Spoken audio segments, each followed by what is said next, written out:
Welcome everyone to Lantern Light Adventures. Tonight we are going to be playing these old stories, The Breathing Mountain, an Old Gods of Appalachia game. I am Jen, I'll be your game master tonight, and I'm here to be a menace to everybody and everything in the world and in my players' hearts and minds. Now that we've got that out of the way, let's introduce everybody. We'll start at the top. Alex, tell me who you are, who you play, and why you're here. Hey everybody, I'm Lex Wilson. My friends call me Alex, and so can you. I'm playing, I use he, him pronouns, as does the character I'm playing, DAIRE, and he is a brash protector who knows Jack. Thank you very much. Mal, tell us who you are, who you playing, and why you're here.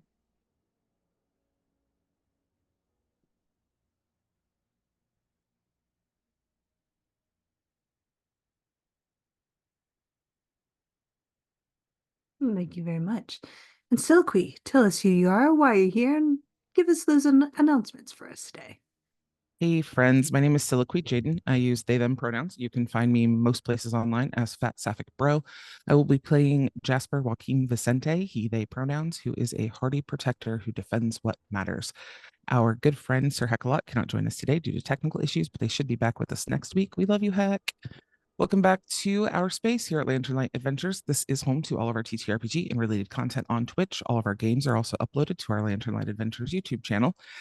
There is a link to our link tree in the chat right now. You can click that. It'll take you to all of our various social media pages so you can follow us everywhere we are.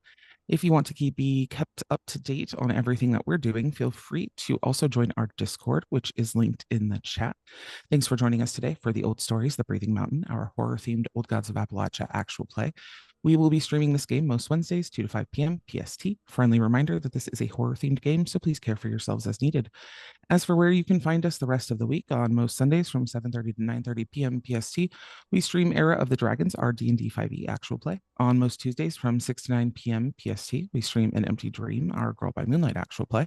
We also record an audio cast after show for each of our games where we go over any necessary advancement steps and debrief from the game.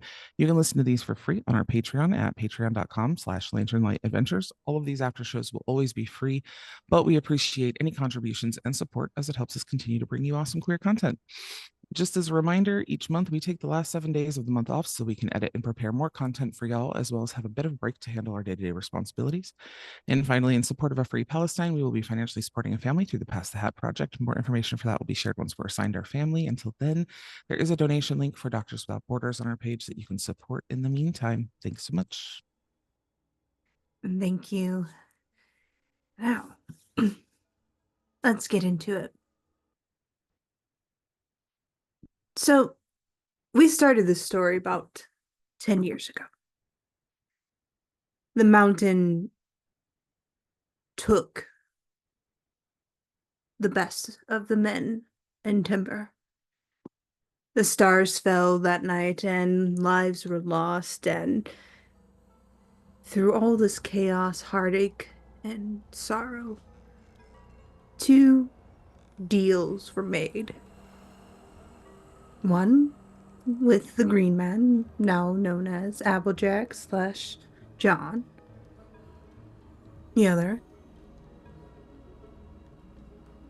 with three lovely ladies that our players have so adequately destroyed.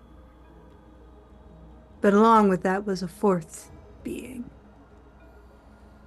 Tall, dark, handsome man, long, slick black coat, smiling away as the screams of timber filled the air around him 10 years ago. His eyes fell in a wash moment as he surveyed the land of timber before him, eyes falling on mothers, fathers, sons, daughters, family who lost loved ones as the mountain took them. Love had summoned the devil because the love of a father is deeper than any mind could ever dig. And a sick little girl needed help, and there was no medicine. as we lurch quietly into the schoolhouse where we left our players, that same little girl is holding up a note looking at all of you, saying her father can't help you anymore, and she's just here to deliver a message. Nell, as quiet as she is, curious as she is, doesn't know the role she's playing. If anything, she's innocent. But she is making a point, and somebody's calling you out. As she presses the note into your hand, Theresa, she gives that big, beautiful smile. Doughy brown eyes, curly hair, turns around and kind of skips away.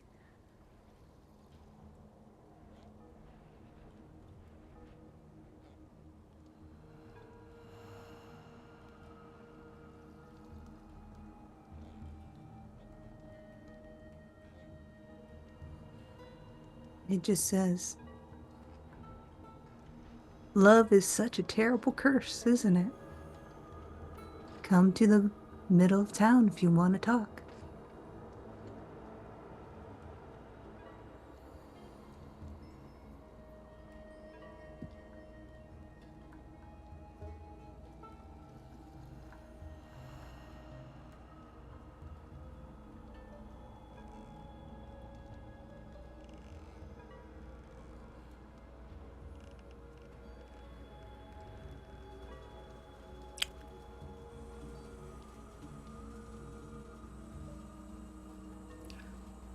Yeah, I felt that way all my life. And say they might not be wrong.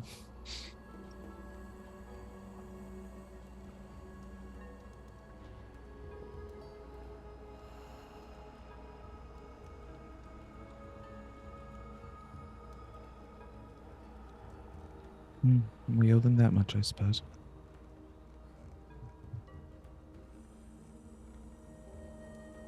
Is it like signed by anybody? Nope. Okay.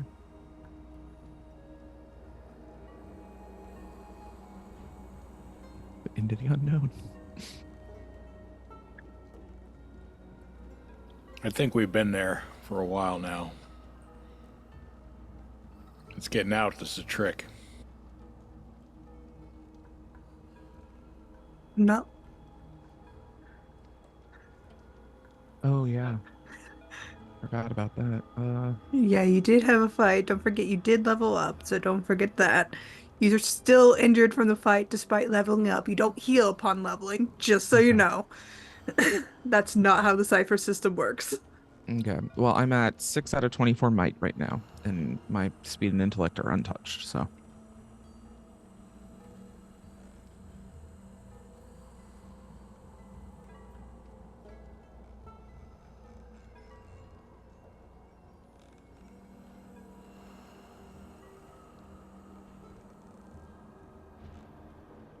I also have some basic first aid stuff on my person as well.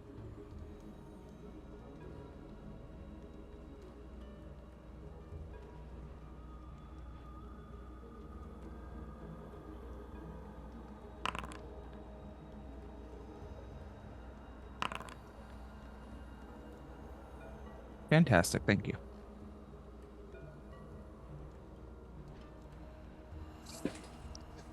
I'm fine, thanks.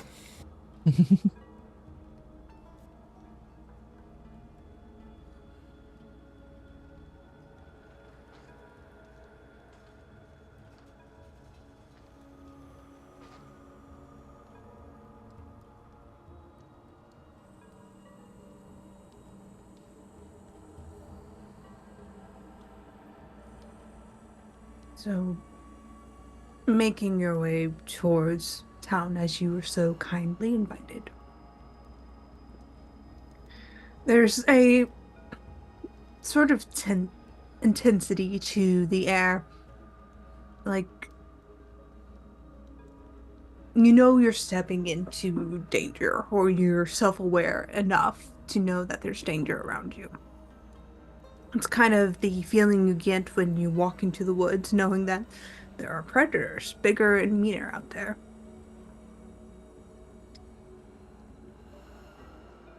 But it's terribly offset by the niceness of the day.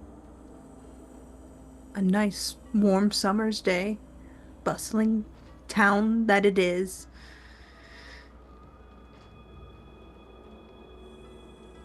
It's just not right in the right ways. And as you get into the center of the town, you find yourself amongst the people of Timber. They're going about their day.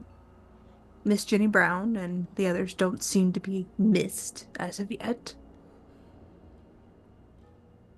If anything, it's normal. Maybe that raises your hackles a little. Maybe that's what puts you on guard that just much more. But normal to you has been so far skewed that normal is strange. And as you approach the center of town, there are several people sitting about. One of them is the nice gentleman from Georgia that got called up by Jonas. He's having a good gander about the town and enjoying himself. There is what looks to be a younger man, kind of full beard, uh, enjoying what looks to be a nice whiskey, and he's talking with somebody. Uh, Another is a woman kind of talking to her youngest child, just learning how to walk, and you're watching her as she's kind of holding the hands as this little toddler's taking their steps. Some eyes glance at you as you move into the space, but nobody bothers you. These are people you know overall. It's just a weird feeling that you're having your hackles and intensity of the day is just getting to you.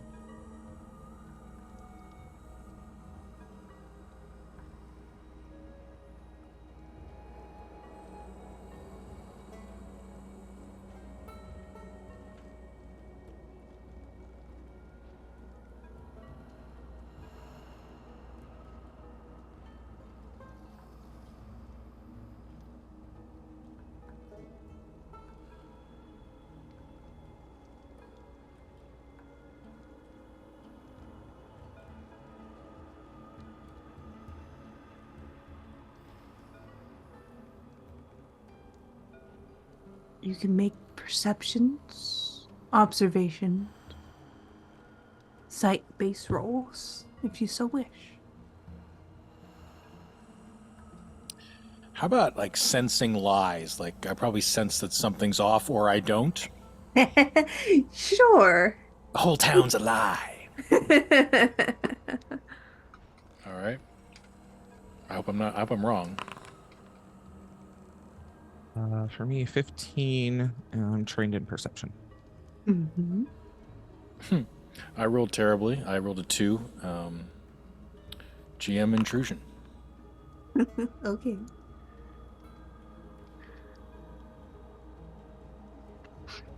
All right. Don't forget your XP there, Dare, as you got that intrusion on you. As You know, you're looking. there's an option when we level up to do something where I could make, if I rolled a 19, I could treat it like a 20. I'm like, what are the chances that I would even roll a 19? I'm still just going to roll ones. Why would I take that skill? Sorry, Yes. go ahead. No, no, no. When I was playing this first time around, I took that feat and never rolled up above a 10 after that. So I'm just like, why did I do this? Why did I do this to myself?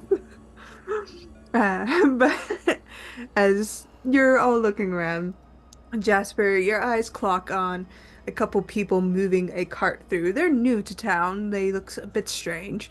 You don't recognize them as a whole. Timber smell enough that you would be aware enough that these people are not from Timber.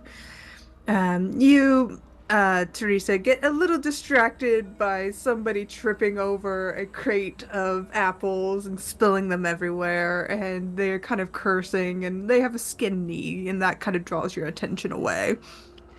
And you, there, as you're looking around, a hand just gently places itself on your shoulder and says, "Mighty nice day, isn't it?"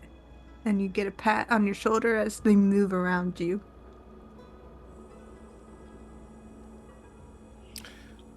Is it somebody I know, or it's just a random person does that in the crowd? Is what you're saying? It's just, yeah, it's just a random person.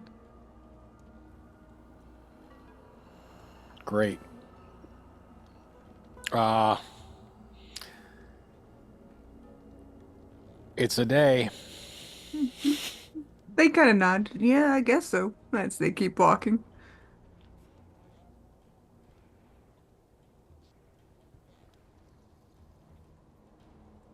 I'll kind of nod my head toward the couple of people that I saw and just say, those folks don't look familiar.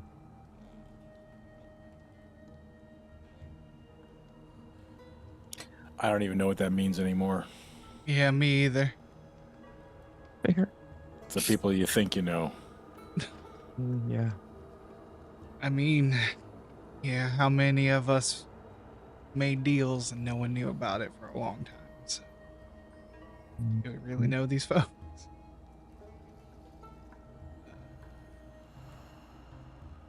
I'd like to think anybody who's looking for us and who wants us to find them here will find us.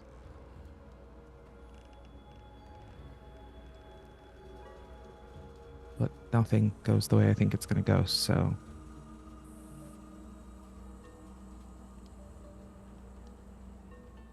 You wait. And you wait. A good hour passes by. An hour and a half passes by. Bordering on 2 hours now. are we being pranked?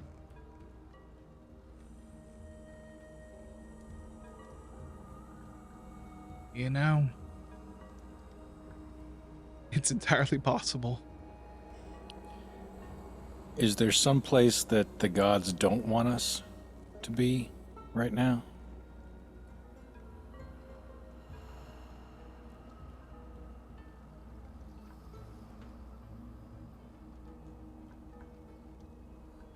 I mean, everything comes back to the mine. The mine has been at the center of all of this. That's my first thought.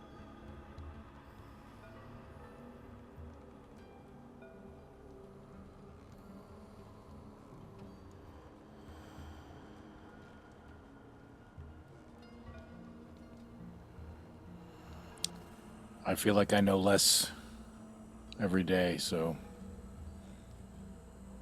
I just don't know. Yeah.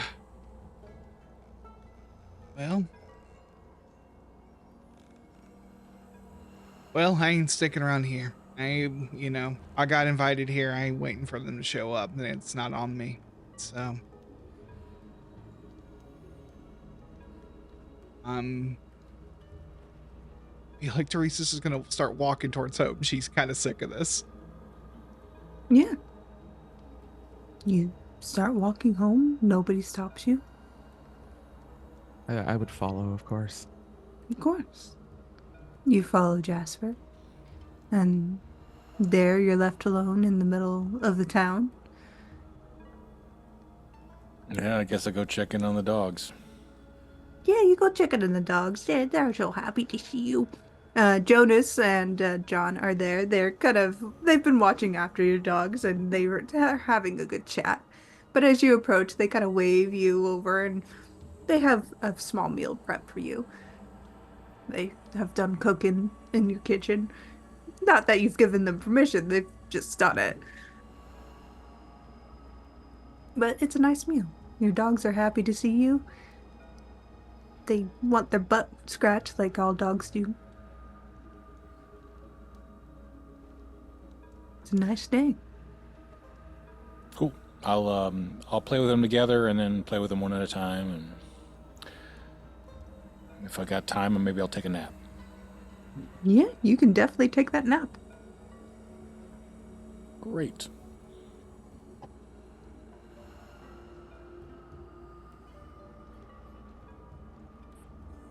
Yeah. I think Teresa's gonna go home and she's gonna sit at her table and she is going to pull out the tarot cards for the first time in a minute. I don't think she's read them since they came up blank that one time. Yeah, it's been a hot minute. Oh goodness. Let me get my tarot card deck.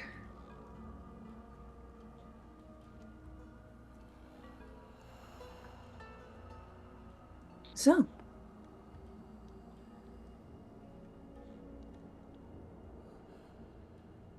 I'm also fine to spend an XP on a player intrusion to get a vision of what's going on here.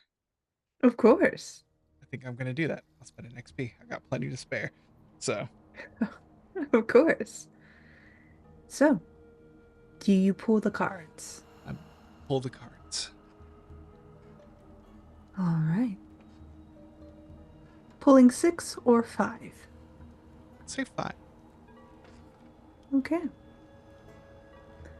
You flip the first one over. The High Priestess. Flip the second one over. Justice.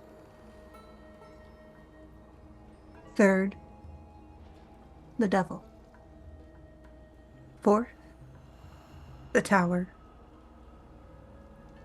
5, the Hierophant.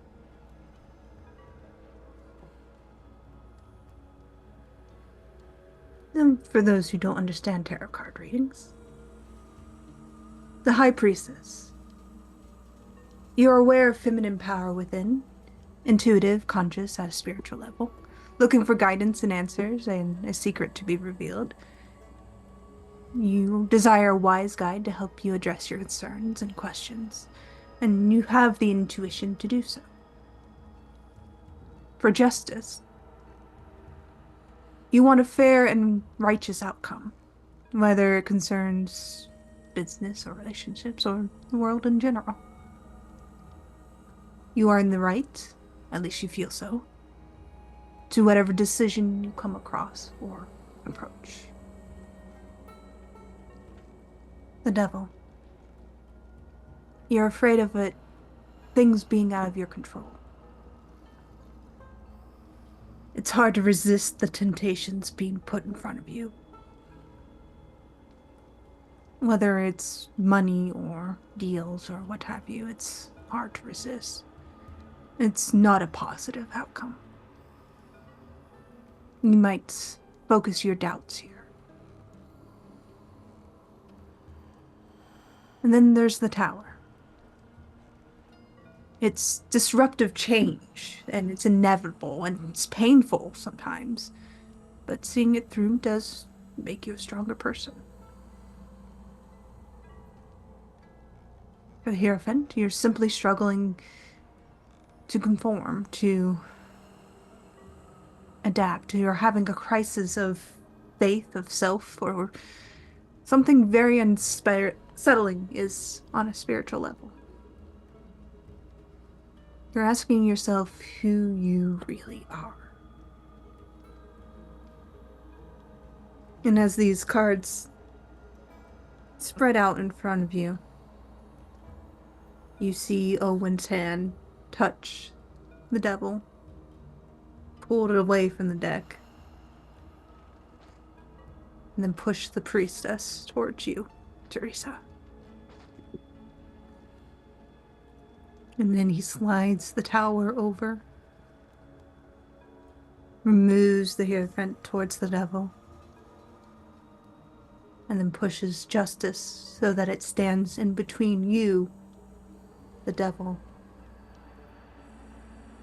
It stands alone.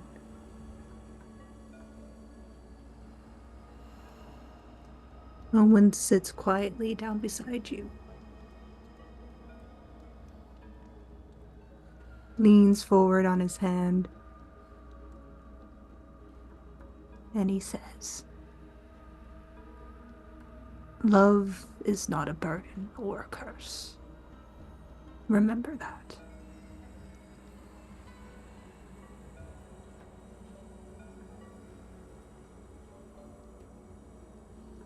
Oh, it ain't a curse, but I don't believe you that it ain't a bird. We do what's right because we love, and that's a burden we bear. I loved Owen, and I have that burden of feeling like I gotta do right by him. He made a sacrifice. You may be wearing his face, but don't think that garners you any sympathy from me.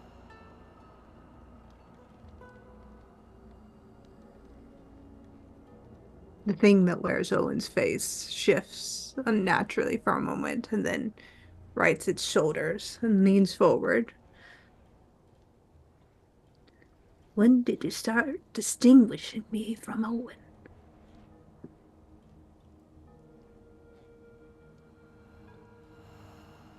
We have a deal. I didn't say we didn't have a deal.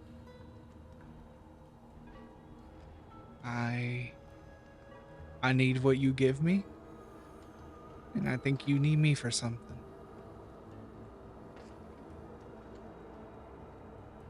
But I'm not one of your gray ladies. I'm not gonna hold people hostage. I'm not gonna hold deals over their head. So if that's a non-starter, you know where the door is. There's just a soft chuckle from the thing that wears Owen's face, and he says, "They ain't my gray ladies. I'm much older than the thing that hunts you. You just woke me up. That's all."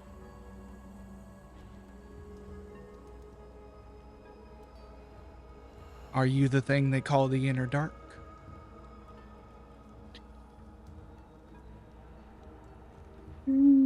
Yeah, I suppose. All things serve me in the end.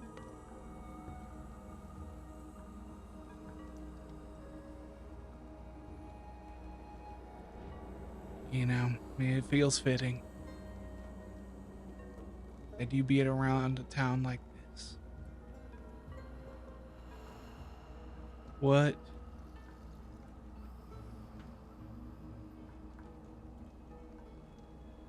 How do I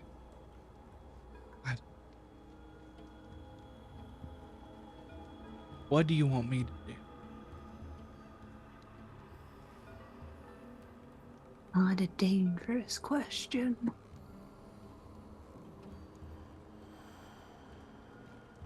I feel like it's also dangerous to not know.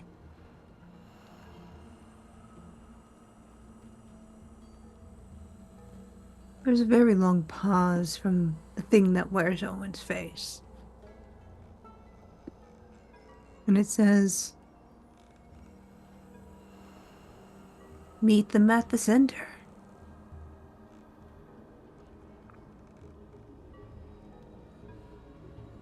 We went to the town square. Nothing showed its face. Is that where it all started? You didn't go to the center.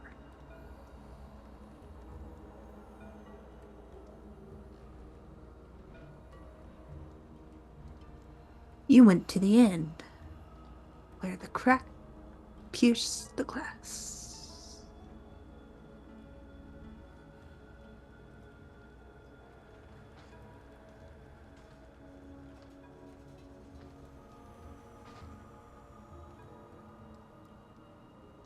All right. I'll go there. Good. It stands and smooths the vest you gave Owen at one point. Christmas present, probably. Velvet, striped. Turns, looks to Jasper. Yeah, this'll be fun. And it just goes.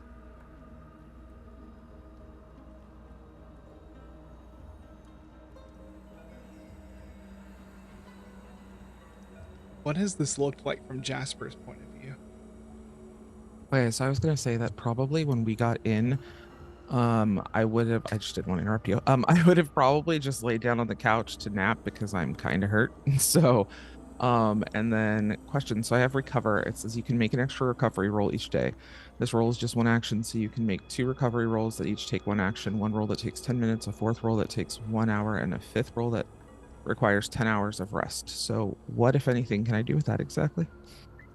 So you can roll your d6 plus your level. For the first 10 minutes, if you take a nap for an hour, you can roll a second roll for another d6 plus your level. Okay. And you can recover your points towards that, how much you roll. If you want to roll more, you would have to take a day off, basically. Okay. So then I think I'll do like the 1 hour nap situation, and Hmm. that's let you kind of do your own thing. And then if you want to wake me up after that and tell me what happened and we can go or something, then that's fine. Let me roll that real quick. Good. As this is going on, Jonas, there, kind of glances up at you and says, "Got any plans for tonight?" I feel like if I do, then I'll end up breaking them, so I think I'm just gonna rest. Yeah, of course. Do you need anything? I can go to town, bring something back for us. Uh, Bite to eat, maybe? Cheddar bread, potatoes. I'm always down for that. Sounds good. Kind of stands and stretches a bit too much. You hear his back pop, and he just kind of grumbles in dissatisfaction. And he says, "My brother should be here in like two days. So if you want to meet him." Has he mentioned his brother before? He's mentioned that there would be a couple people coming from Lexington to Timber to help with the union. He didn't specify that they were his brothers, but from what he stated, it's fairly easy to jump to the conclusion or conclude that they are one and the same. Sure. I'd be happy to meet your family. Didn't realize it was your brother that was gonna be here. You guys close? Yeah, I mean, we're about 7 years apart, but yeah, we're fairly close. Older or younger? Older, I'm the youngest. You got that younger brother energy. I can see it. Yeah, yeah. Growing up on the lakes, he and I terrorized the entire town. But hey, good folk. Anyways, I'll go get us some dinner. John's somewhere. John's always somewhere. Yeah, boy needs a hobby. More than gardening. All right. Well, maybe he just needs to find his calling. His calling is wrecking your shop. As he kind of opens the door. I don't even want to know. Maybe Not you ready. shouldn't. Not ready for that reality just yet. Yeah. Well, good news, it's not on fire. Just a lot of things burnt. As he steps out. Dogs kind of follow him out halfway down the path before they turn around and walk back up to you and sit down next to you, leaning against you as dogs do when they want pats. I give him pats, but I'm not territorial. They like Jonas. I like Jonas. It works out. They're more, they like you a lot more just because you took them in. And they're just making sure that Jonas gets down the path nice and safe, more or less. All right. As you're sitting there and enjoying your doggy pats, is there anything you'd like to do? No, I don't got much. I think I'm just exhausted and need this little break. Of course. Yeah. That's it. And you can take your break and you relax and ease into a nap as you wanted. As much as a nap as you're allowed with 2 very large dogs crowding in your bed. Oh, I think it probably helps with someone like DAIRE. All right, so I get to roll something, don't I? Yeah, D6 plus your level. D6 plus level. Thank you. Not a problem.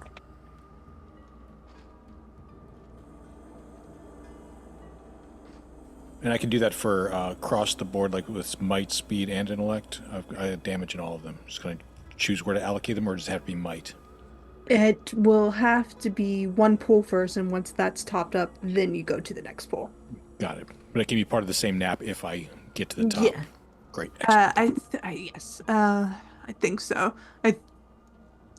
I'm gonna say yes just for Great. simplicity's sake. Great. And plus, I don't want to look up the roll right now. Yeah, I can't. I have my reference sheet here, and I can't find it easily either. So Yeah.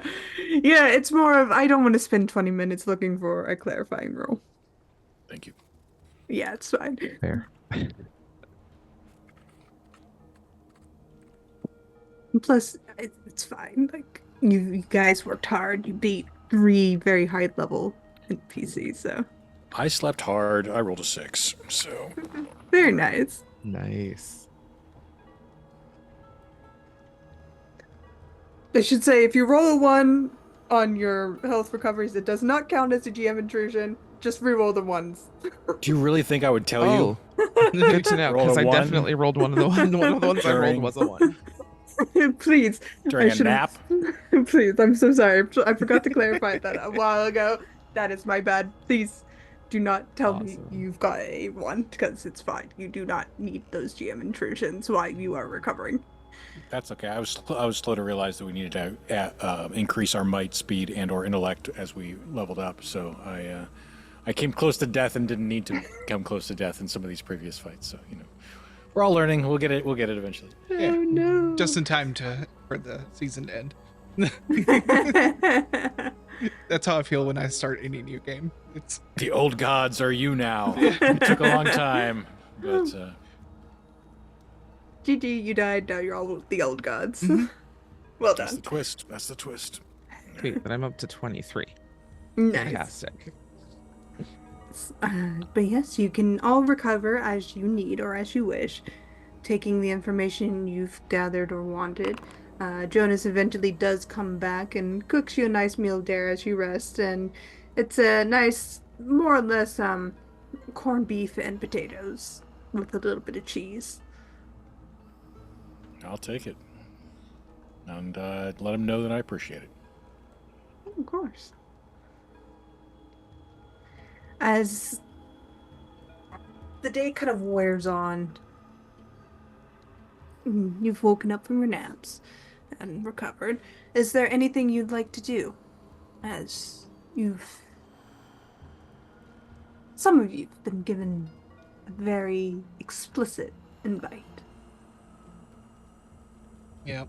I have prepared some ham sandwiches, wrapped them in paper, because I'm gonna go tell Mr. Dare that he has to go back to the mine, and I want to come with gift in hand.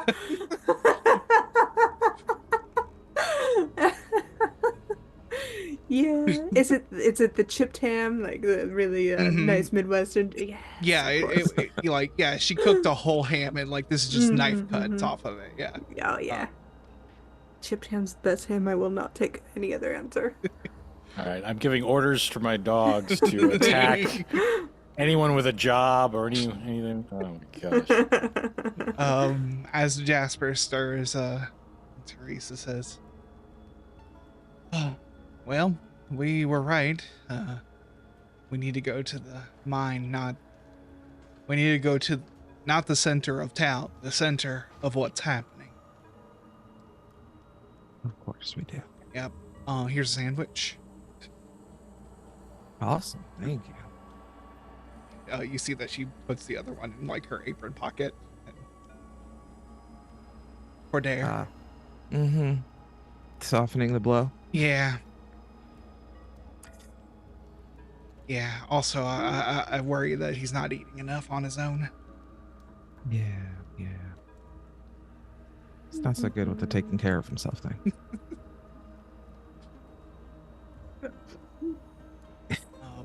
So yeah, I guess I can hear you. Yes. This is not. we'll head over to Alex is right here on my. Yeah, we'll head over to DAIRE's. Knock on the door. Just gonna turn my camera off. Oh, there it goes. It's finally focused. Yeah. You get a nice knock on your door there, Dare. I don't answer. I open the door and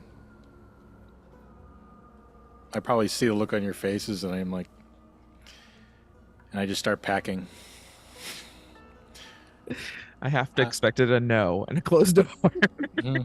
No, I honestly like the way the town center was described and stuff. It felt like the normalcy there was almost incompatible with where we have sort of the journey that we've been on. And I know the Lord of the Rings has not yet been published, but the idea of you can't go back again. You come back home and you've changed based on the soldier's experience. And I think that's kind of what we've experienced with this. And Dare's like I think I'm the wrong one. Maybe what if it's me is the wrong? We can't find the wrongness in the center of town. Everyone else is doing okay. What if we're the ones who were changed by this?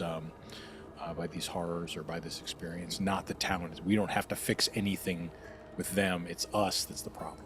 So anyway, that's kind of probably where he probably wouldn't be able to articulate any of that. But instead he's just like, it makes more sense for him to be there than in this normalcy. This is the odd place for him. So having said that, you got a sandwich? Is that a sandwich in your... Oh yeah, she has like pulled it out and it's like handing it to you. She says, Yeah, I'll take it. Yeah, I'll take a sandwich. That looks good. Thank you. yeah, a little something for the road. Yeah, as you say that, he's like it's half in his mouth. And, No, I'll yeah. save part of it for... No, it's good.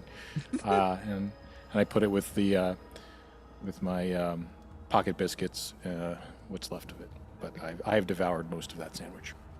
Very good. Reminds me of those kids who ate their food too soon on a school trip. Yeah, Exactly that. definitely a kid that would have failed the marshmallow test. Was that you? Reminds me of this kid. You don't know. No, I was never given the marshmallow test, so. I feel like so often in elementary schools they would collect our lunches, and like some teacher would hold on to all of the lunches. For that reason, I assume. I was never given the marshmallow test as something that someone would say if they failed the marshmallow test. I'm just saying. Like, Look, I grew up in the middle of Ohio, and there was no marshmallow test. There was no marshmallow. I never was given a test. I don't know what we were talking about. I had to memorize states. Look. Also grew up in Ohio. Look, Also, there was never enough marshmallows. It's fine. I took them all. I stole them all. It's fine. Anyways, as you're kind of making your way up the trail to the coal mine, it's a familiar path to you now. The trees are dancing in the breeze, beautiful rays kind of cascading through the forest itself. You get to the fork in the road that will lead you towards the river, and one that leads you up towards the mine. That rock kind of in the middle, still stained with a dark red marking on it, reminding you of Silas. This is where he died, after all. This is where his wife made that deal. Do you go up to the mountain?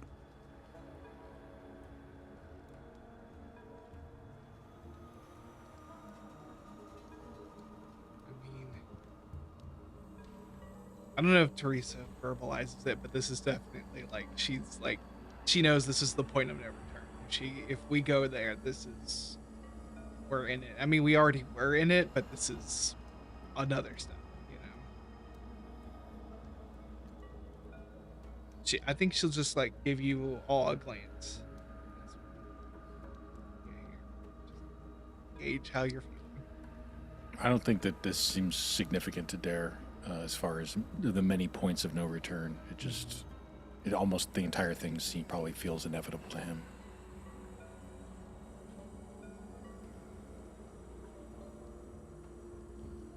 I'm wondering if we want to do the smallest bit of retcon to say that we left a note for Beatrice so that when they're here for the next episode, there's a. Yeah, that's fine. She does have to work occasionally. Yeah. She does have to run the library now and then. Yeah. We can't keep monopolizing all our time.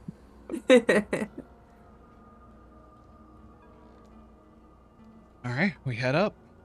Yeah, I don't feel like we have much choice here. You know, No. we've done a lot of shit, and now we gotta You can go to the river. always trying to give us the beach episode.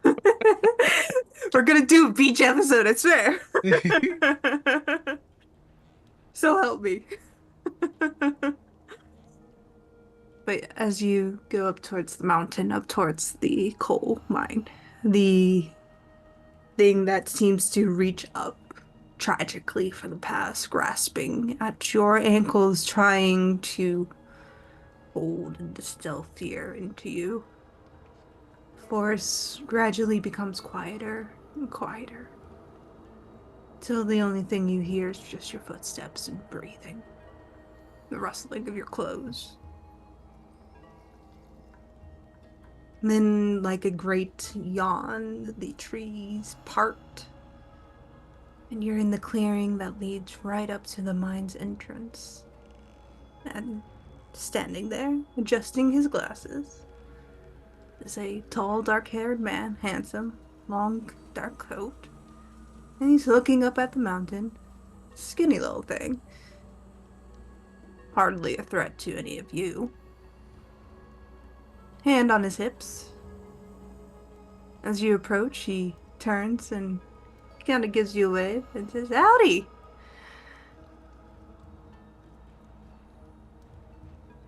How'd he do?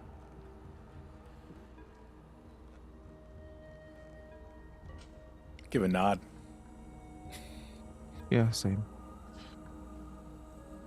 So, what y'all doing here? Well, I'm pretty sure we were invited. Ah, yeah, well, that seems correct, yeah. That seems correct. And you are? Oh, he kind of places his hand on my chest. I'm so sorry, my manners have slipped me completely. I'm much better at this. Usually I'm just in shock and awe about all of you, meeting all of you. 10-year plan up in smoke. But that's why I play these games. That's why I enjoy these games, because it's a gamble. No. I'm just a humble man, and you can call me anything you like. I think the most recent name I was called was a bastard. Well, that's fine. You don't have to call me that. You can just call me, Owen. You can call me George. You can call me Silas, or John, or Jonas. Whatever name you wish.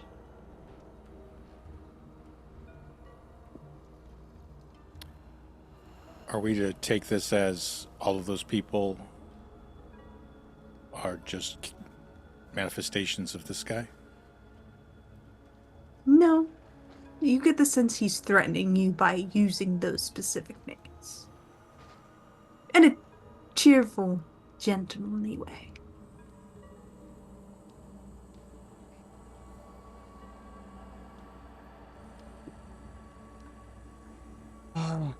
Well,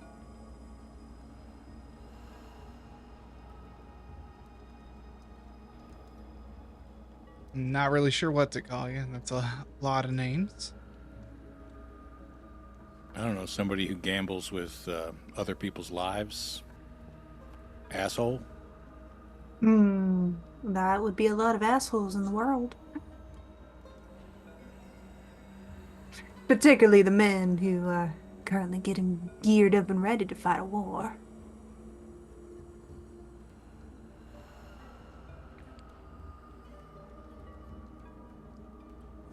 War? He just smiles. Don't you worry about it. It's gonna be spectacular.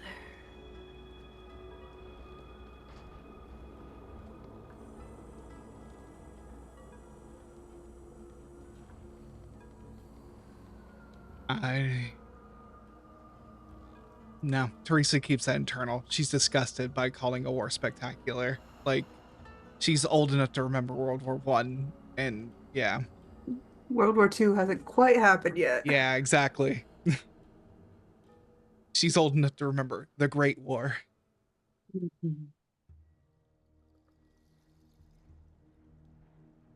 All right, so I think I'll stick with bastard then. That works for me. That's perfectly fine. I could be Mr. Bastard or just Bastard. That's good with me.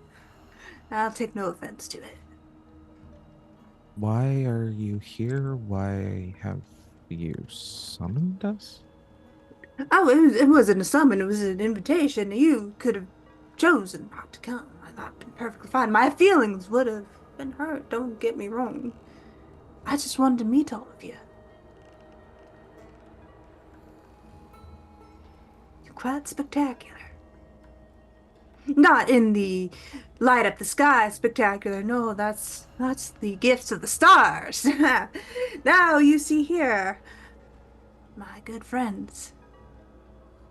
I just wanted to meet the persons and people that foiled a good 10-year-long plan. I was going to collect in a few days' time, but I have nothing to collect now. Then why are you here?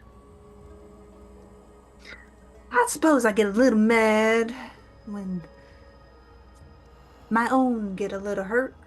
And as far as I can tell, you've eliminated 3 of my own right off this earth. That's okay. I forgive you.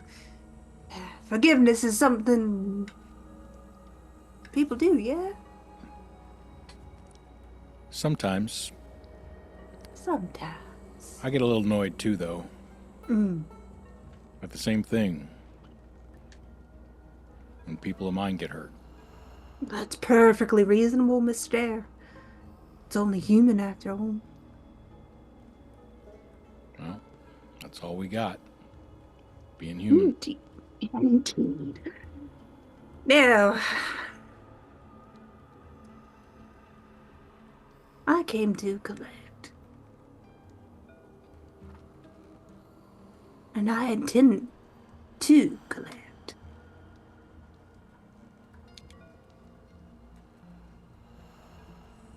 It's just a matter who or what I collect.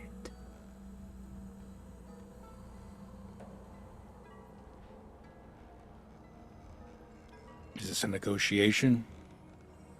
Everything's a negotiation, Mr. Dare. You know that. You run unions. Don't you? I don't. Nope. Didn't your pappy think, oh, what a fine young man, way out in California, running those mines, my fine boy will be the best. He almost told you once. Then mine collapsed on him. Yeah. Sad day. There's been a lot of sad days. Of course, that is the folly of humanity. Would you like to meet the man who caused your pappy's death?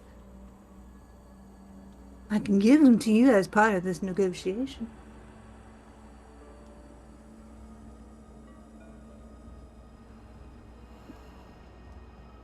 You speak as if we have contracts with you. No, by all means, no. You do not. I simply just want to know if you want to negotiate as someone who's... He gestures to the mountain behind him. ruined a nice 10-year plan. You could have kept your mouths and eyes shut, and you didn't.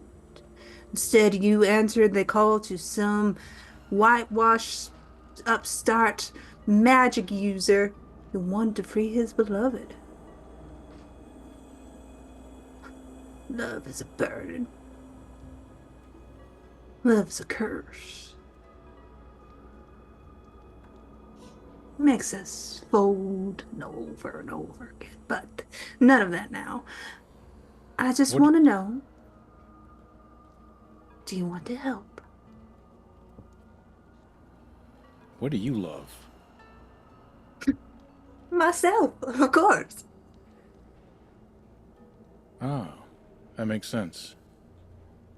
Why you called love a burden?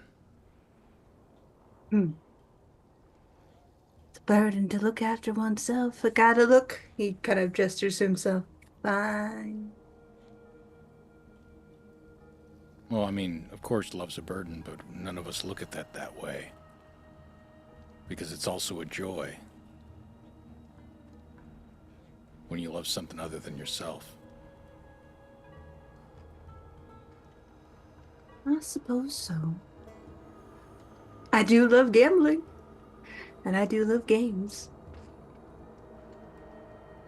Does it matter if you win or lose? Sometimes.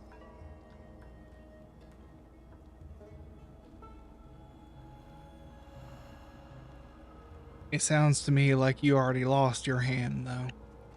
Why don't you just take what you got, cash out, go home?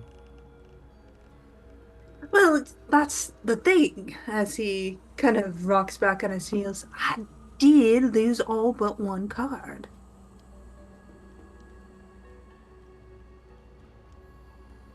And that card's up for negotiation. Because I got curious as to what you'd all do. This has evolved beyond just a simple game now. It's beyond contracts. This is a curiosity, and that's important. I give you a piece of this little puzzle. I let you spin your yarn and go out as you wish. Will you stop me? Will you triumph over me? Will you save him? Or will you just let it be? It would be easier, one way or the other. But I'm curious because I like games. Even if I have a losing hand. Fair's fair after all. Who is it? Little Nell's father made a deal that started all this. Gray Lady has just kind of capitalized on that chaos and pain, and your little green man did everything to stop them. And we just became this trifold of nothing and everything and complexity and fortune. He's your last little tick off the box.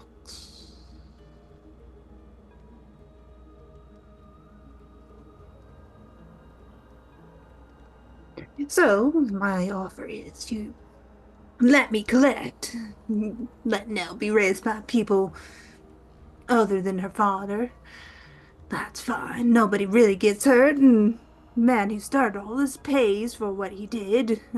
Get your Owen's rest, you get your friend's rest, and you, Mr. Gare, get your union established, and everything's good and fine. Or you rescue sweet little Nell's father, and maybe it all falls apart. Who knows? Does it have to be a war? No, it doesn't have to be a war. Nothing has to be a war. Can it be a trade? I like trades. It's gotta be a mighty good one, though. See, souls are not equivalent. One made out of hate is not as good as one made out of love.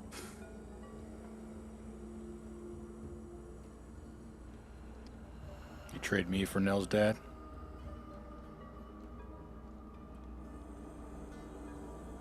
What can you offer me, Mr. Dare?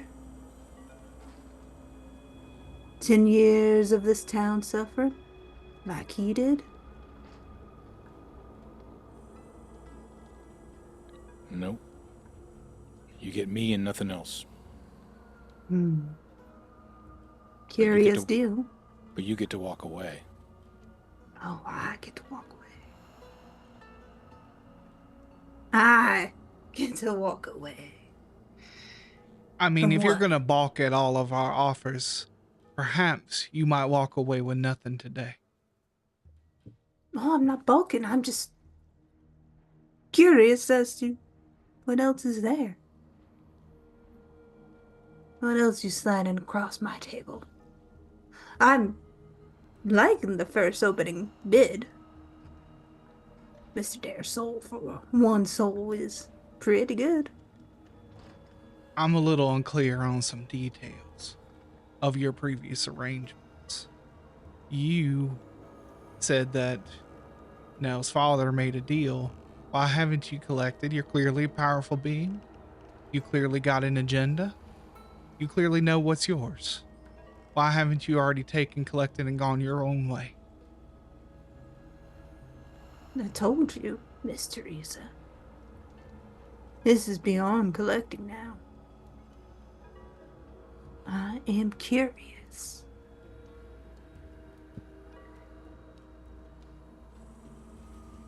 And I want to know what you'll do. So far, I've got a soul. He points to you, Dare. For a soul.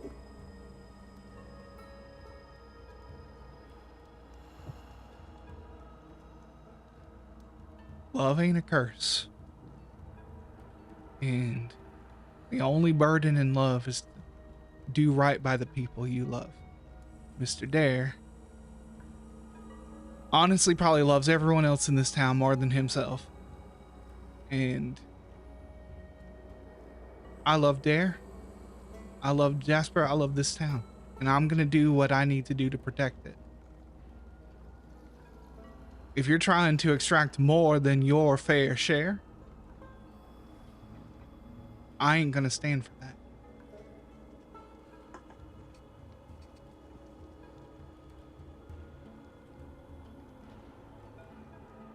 What are you gonna do, Miss Theresa? During Miss Teresa's speech, I'm finishing the sandwich. Yeah. Fueling up. Yeah, Bastard doesn't seem to mind as you're enjoying your sandwich. My eyes are on him the entire time.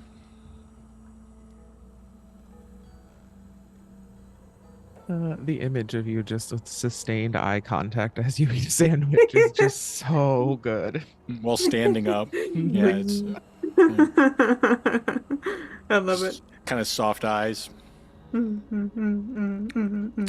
can hear the crinkling of the wax paper. Like, True.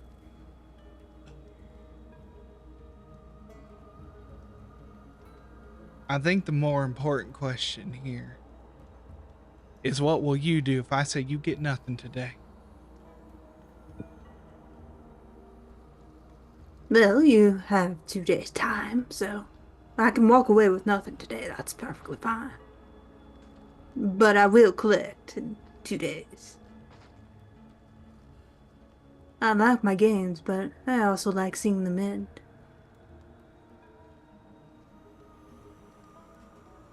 Thanks for meeting me. Yeah, generous and mighty folk. Also, you talk of her father like he did something horrible. Acting out of love of a child, an innocent. And you hold that over his head? It's honestly pathetic.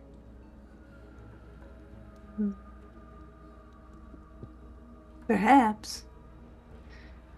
But he could have said no to the deal.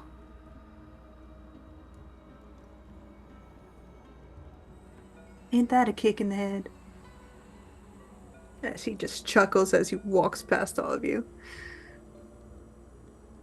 Let them cards fly and let them cards fly straight. I can't wait to see your hands.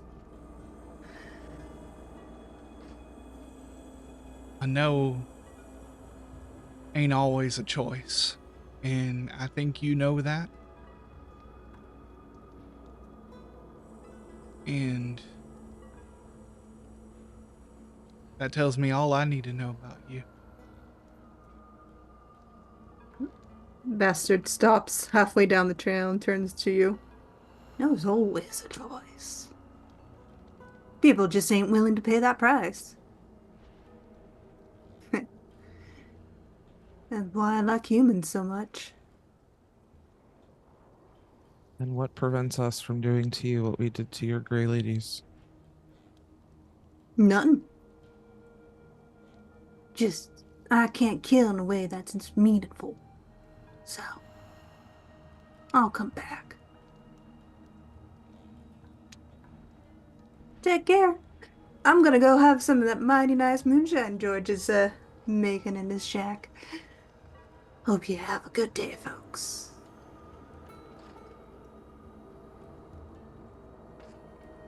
Turns back around and walks away. I think Theresa,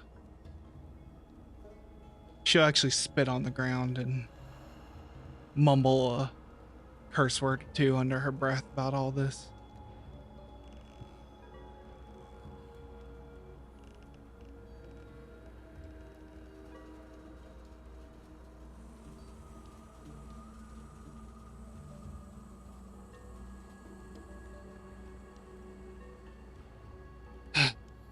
Well, I'm out of my depth.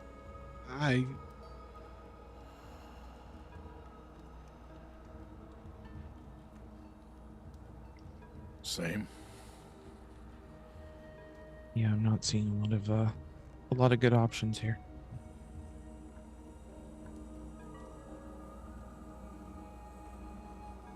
I mean, I'm more than happy to try and fight him, but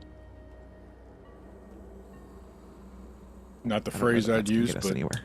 same. Yeah. I think Theresa actually starts crying a little bit. She's like, I'm just trying to do what's right here. I'm tired of fighting people. I don't want to kill no one. I'll do it. Put my hand on your back. I'll do it though. So people have a goddamn chance.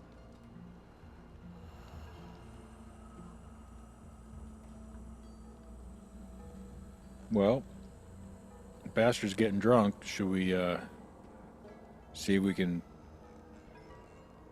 find Nell's dad while he's occupied? Yeah, let's see what that was all about. Yeah. And we think he's in the mine. Is that the thinking, or is you got another theory? Oh yeah. Do we even know where he is?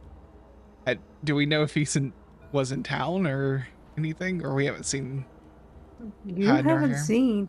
Yeah, you haven't seen Sack and well, since you started to go after the Grey Ladies. All right. I guess it's time to play a little game of hide and seek, I guess.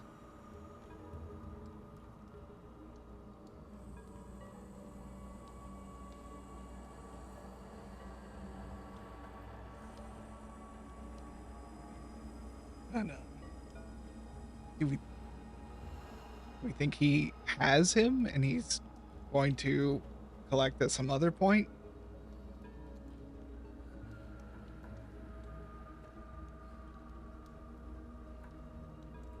You're not sure. Yeah, I don't think. Yeah. I mean, we I mean, we can. can start at his house and go from there. I wasn't there for the tarot reading, but what I remember, and we probably communicated, was there something about going further than we went before, or was that more about that there's more hidden, like more metaphorical, there's more hidden here than we've explored? Yeah. I'm going to talk about the table because, like, I'm trying to process all this. Mhm. Yeah, so Owen moved the high priestess, and, like, justice stands between myself and this devil figure. And it was the devil in the tower, right? The Hierophant. The Hierophant. Okay. Yeah. So the devil and doubt were moved above justice. Okay.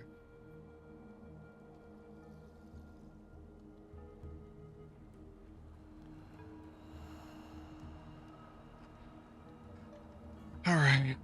I think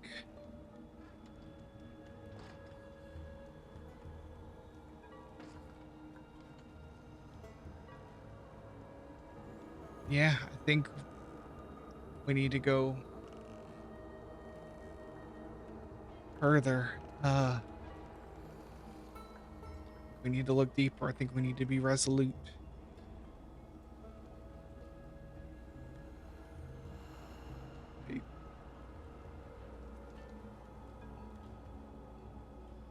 And we can. This is the center of everything. This piece of mountain is where everyone's making their stand, so maybe it has answers too.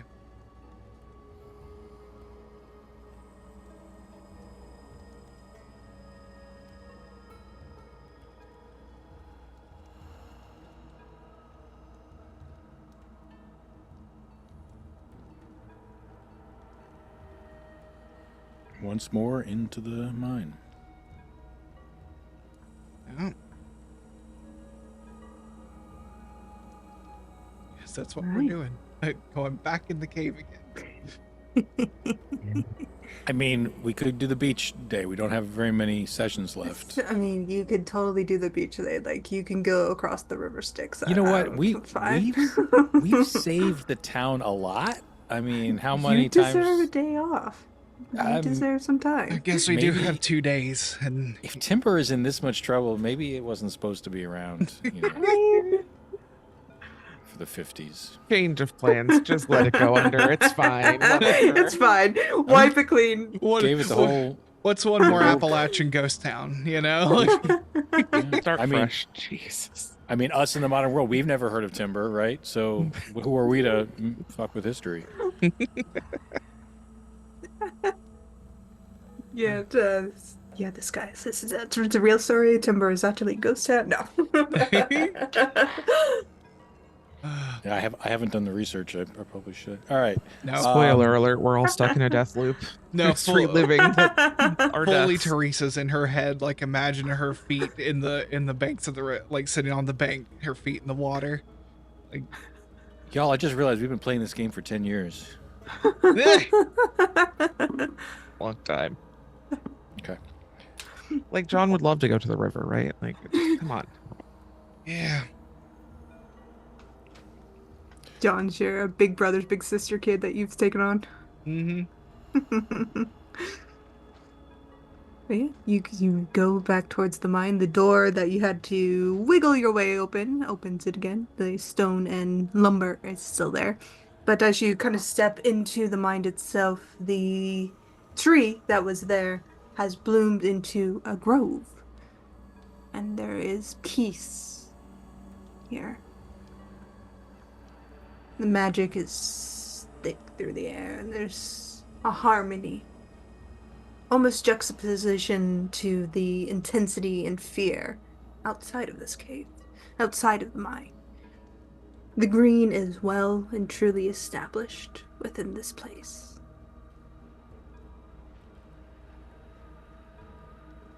And you dare, now that you kind of think back on it, bastard couldn't enter the green. He's not of the green. He's of the darkness. This space is safe for you. You realize through clever manipulation that bastard told you things, yes. And he gestured to the mine, yes. But he couldn't go past where you are.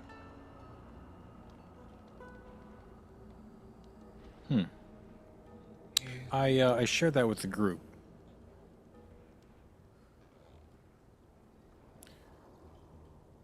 And I think that, I probably put this in the most crude way possible, and I'm hoping that somebody else will be able to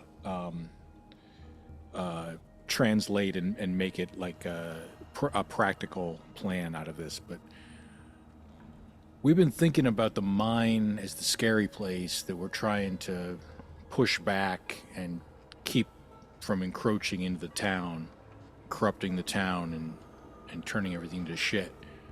Well, what if this, the green, what if the mine is the pure place, the place that could protect the town? And what if what we need to do is expand the green to encompass the whole town? Is that a bad idea? Is that the kind of idea that got us into trouble in the first place? Or is that how do we fuck this guy's shit up?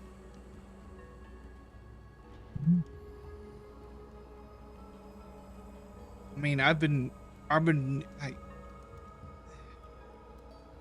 mean, honestly, like, I'm learning as I go here, but I've been reading the books that Jonas has. I've learned some protection charms and stuff. Yeah, we have this sanctuary. Maybe we can change the boundaries of it.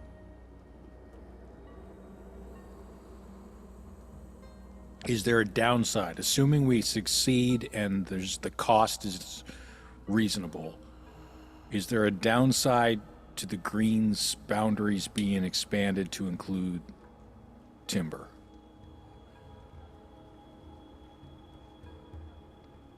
Roll magic. Any of you. Yep, I'm gonna roll. That's all you, T. Yeah, I was gonna say, like, watch I roll a 20, but I still don't know what it means. Oh, yeah, that's right. They're really nice trees, Dare. You have an inability in everything magic. I am specialized in understanding magic, so. And I rolled a. What did I roll? Where is it? 17. Nice. There would be no downside into expanding the green. The green is protection. Green is the goodwill of people, of the world, of nature. You understand that nature has its dark sides. Of course, it can be ugly as hell, but nature can be fucking beautiful too. And that's what the green encompasses. And this green has purified the mountain. At least the coal mine. You don't see or feel press of ghosts or haunts and anything wicked. This place is good. And the fact the bastard was not so much lying to, but omitting the truth in a way that he wasn't outright telling you about everything. You know that he wants this place. Perhaps he's asking for a little more than just a soul here. What opposes the darkness but a brilliant, blinding light?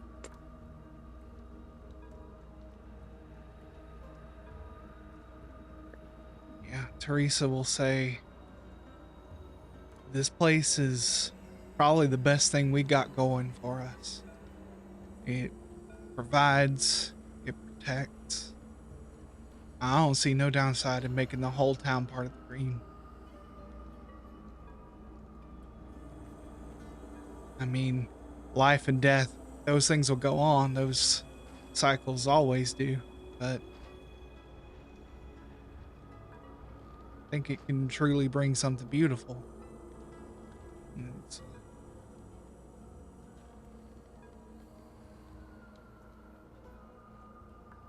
I think that's the right route to take there.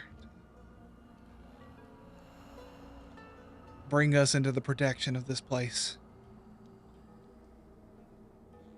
All right. I hope you'll tell me when I have a bad idea, though. Well, every bad idea you've had so far, I've been right there backing you up, so I don't know if I can promise that. That's what I'm afraid of. Yeah. All right. I hear you. To the library, to Jonas. Yeah, let's look into what we can do here to get this going. As a last resort, we could slap around Applejack until he remembers something. But I hate to do that to him. Oh, yeah. Feel like at this point we put him through enough. We gotta let him just live out his mortal life. I don't know what'll happen to him after, but I also don't know what happened to me after, so. I know we're gonna have to make some hard decisions. I just gonna throw that out there as a last resort.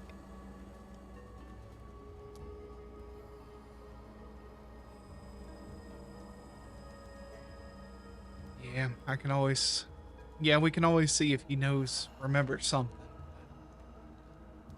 I don't have a strong feeling he does, and I had to leave him alone, but yeah, you're right. It's a last resort, we need to keep that in our pocket. And we gotta think of what if he's really is a changing man and wants to do right, then I don't know, keeping him in ignorance, it's not as much of a easy choice as it first seems to me.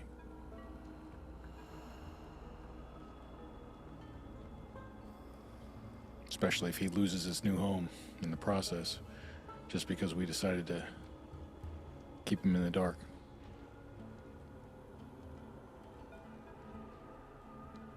All right, Yeah. Jonas or the library?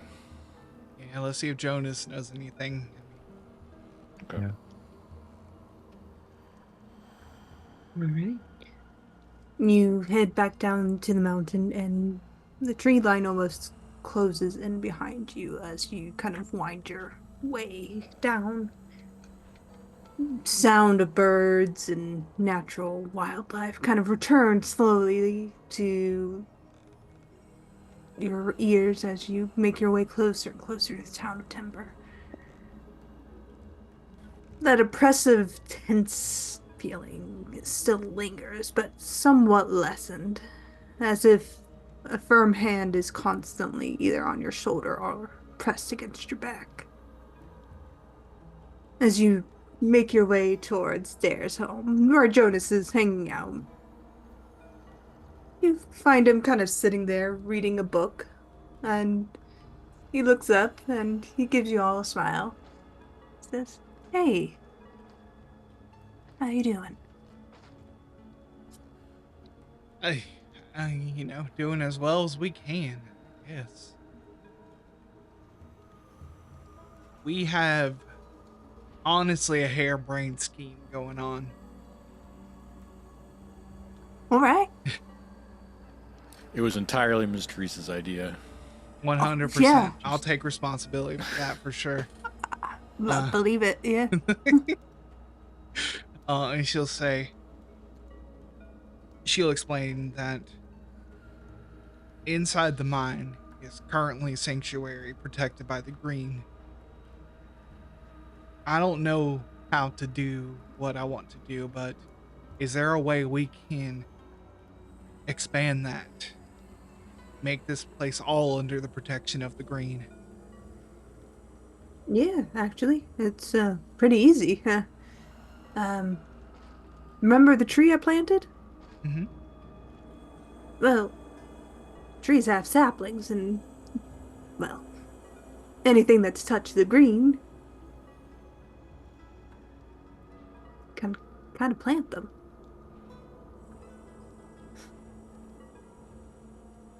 I gotcha. So there's things, So and like, just so I remember, there's plant life and trees growing yeah, inside the mine. it's a grove at this point. All right. Well, we do know somebody who's got a newfound love of gardening. Absolutely, we do. Who really needs a job? He really needs. Idle hands are Focused truly being the devil's task. workshop with that boy. Should have named him Appleseed. Johnny Appleseed. Huh. Right, I guess I got a task for my boy to do.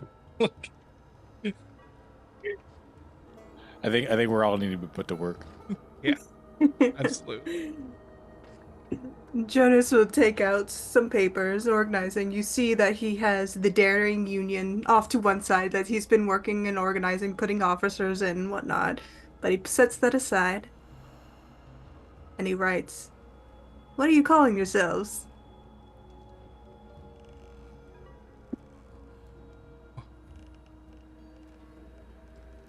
Oh no. I didn't think we'd have to come up with a party name. Why don't we take a break and then see what we come up with after we get back? But our characters, only for a half a second, said... And we do go to break, as Jonas says, willing and raring to help you. Awesome. All right, folks. We'll be back in 10 to 15. Hope to see you soon. And welcome back. So we left off with Jonas asking the party, "What are you calling yourselves?" Oh, yeah. Oh shit, I forgot to think about that. Oh, man. I didn't forget. Why would you?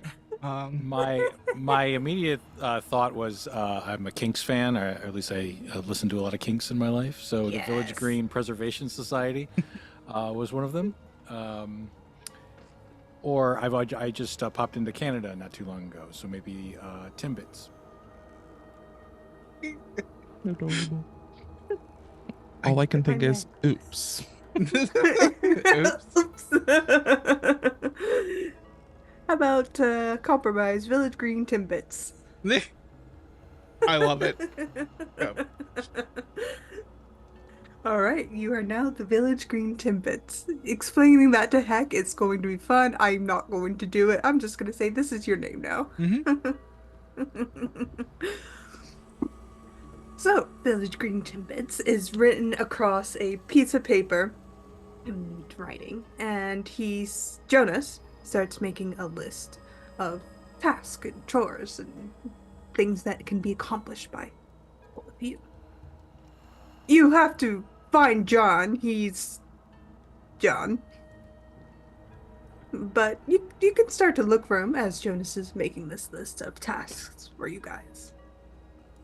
Gotta be muddy footprints somewhere. I'm Right. sure the dogs can help.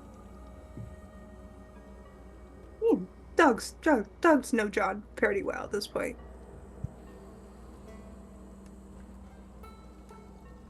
But you can do a survival tracking, looking, searching role. I think that's still fall under intelligence. Or a speed if you have something that will allow you to move a bit faster to find John. You can do that as well. I'm not going to be fussed here. I'll just roll intellect. Why not? Sure. A nat 20. Sure. Okay. Well, there you go. This is why the cipher system tells you to roll even on like 0 level tasks. It's like you might get a Yeah. nat 20 and you get something good. Yeah. Yeah. So get your XP for that. Don't forget it. Oh yeah. Yeah, don't forget if you roll ones or 20s, you get your XPs. So yeah, with a nat 20 and with the help of Dare's puppies, you do find John, and he is out out in the woods, kind of crouched near what looks to be a hollowed tree, and he's just staring intently into it when you find him. His hands are on his knees, he's just hunched over as if he's waiting for something. Hey, Jack. He turns his head and goes, shh. Are we waiting for something? Yes. He turns back to the tree and waits for a moment longer. And about a good 10 minutes pass before you see a stoat kind of worm its way out of the tree, looks at all of you, makes a very kind of weird squeaky sound, and scuttles away. Those who don't know what stoats are, they're kind of a weasel. Very rare in today's society, but they're rather cute. And after it runs away, John kind of stands up and turns to you. Okay, what do you need?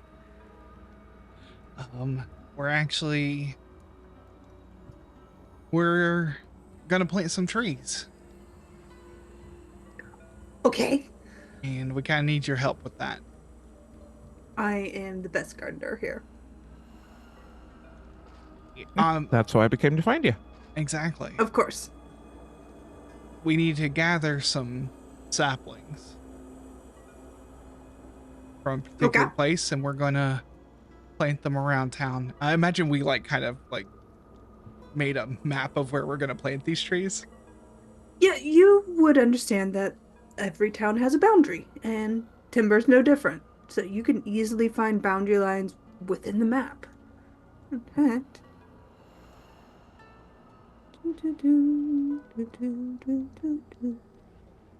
let's see. Yeah, this is right.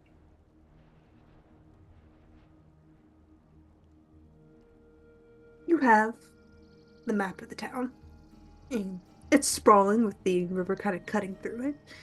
And you know where the boundaries are. They're in a big circle just outside the furthest house there. And you have quite the task to do. But you can do it. You have help. You have people.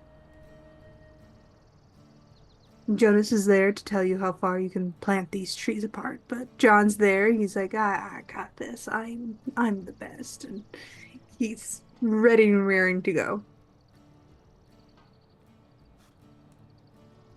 Awesome. All right. All right, we got 2 days. You do have 2 days, and it's a very long 2 days. Because you have to go up and down that mountain a lot. But I will say, all of you can make me a might roll. This is to see if there's any hindrances or how well you do. Because you are hauling trees, you're hauling saplings, you're walking up and down these mountains. You are doing an endurance test you did not train for. Except for maybe Jasper. So I know you have a special skill here. Yeah, but it only lasts for 10 minutes. I have muscles of iron, but it's only a 10-minute thing. Oh, don't you have a skill in moving things though? I thought you did. Oh, I practiced on moving things. Oh, okay. That's normal then. Okay, never mind. I rolled a 1. Yep. I'd like to do the XP thing if I could, and Sure. pretend that never happened. So what does that cost me? Just 1 XP, Yeah, 10 1 XP. and I get to re-roll. Yep. Okay. In the meantime, I rolled a nat 20 again. Oh, wow. Because you are mighty, and I am Dare. Theresa I rolled is a not mighty 5. though. How many times can I use XP to re-roll? I'll give you I'll give you another one. I mean, as long as you have XP, you can keep rolling. All right. Maybe you can get up above a 10 today. All right, I roll a 13. Yay! So, what Oh, did and you roll, I think Jasper? the thing that you were thinking now might be also my might. We bumped my might defense up to specialized. That's right. So it's just a flat roll 11. 11. 11. Between Mhm. 11, 13, and a nat 20, you do really good work. I will say, excuse me, you get a little over halfway done by the end of, not the end of the second, like 2 days time, but the end of second day when you started this. And you're all taking break, lunchtime, all of you. Jonas and John are there with you. They're mapping out boundaries and putting up various charms. John has really gotten good at making God's eyes, which are a unique form of yarn and twigs made by localized people that wards away evil. It's a protection charm.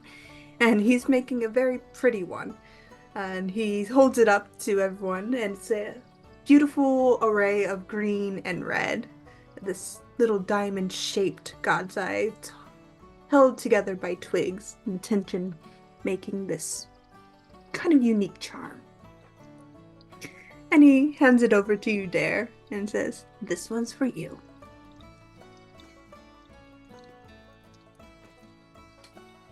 What does it do? You know what? I don't know. I just like them. He looks very proud of himself. They look pretty. Well, thank you. Goes back to making another one, holding 2 sticks as he starts making the same pattern again, enjoying himself. What did he call this again? A God's eye. God's eye. It's very gonna be showing a lot of my Appalachian heritage here. It's 2 twigs held together by yarn in a pattern that loops over each other and eventually forms out to be a diamond. And it can be done in any color. They are a old protection charm carried off from the old world. Oh yeah, we totally appropriated those and made those as craft when I was a kid in Ohio. So that makes total Yes. sense. Okay. Yes. I just Yes. yeah, Googled the image. Yes, the Appalachian culture took to it quite well and has made it part of their culture. But yeah, he's making God's eyes basically for all of you, these unique little charms.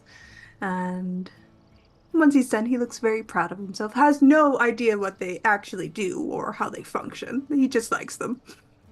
And as he finishes, his hands come to rest, and for the first time, you see him become still. A normally active ADHD young man, always moving about, is just still. We call it brash in this game, but okay. Yeah, brash. He's calm for once, and you just see a look of peace kind of settle over him as he's enjoying this nice, lovely day with all of you around him. There's time to reflect, as one does over a meal in the mountainside, marking the borders of a town, with trees made from the green grove that's growing in the mountain that once held a star as prisoner. Long way from whence you came, looking down the path. But you should be proud. Making changes as the world continues and turns on and on. Whether it be John, whether it be Timber itself, or you. There's just change. And that's important.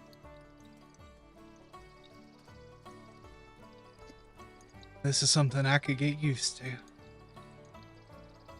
This feels like good work. You know what I mean? Feels like something we can understand. Plant a tree, go on to the next one.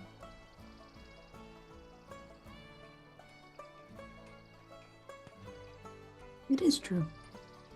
It's good. And perhaps since all this first started, this is a good normal.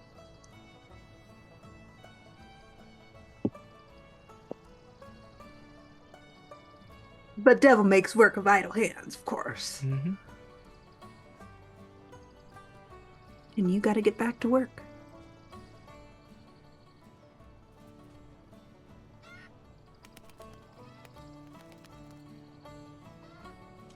So, I feel like... only another might. Oh, go ahead. Oh, you're gonna have another might roll. Okay. Yeah. But you can continue on as you're making this roll. We can resolve one thing before the other.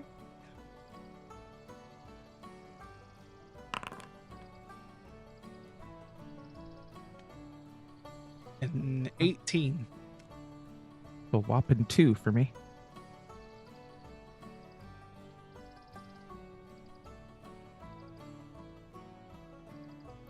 Trying to get back to the foundry. Hang on a second.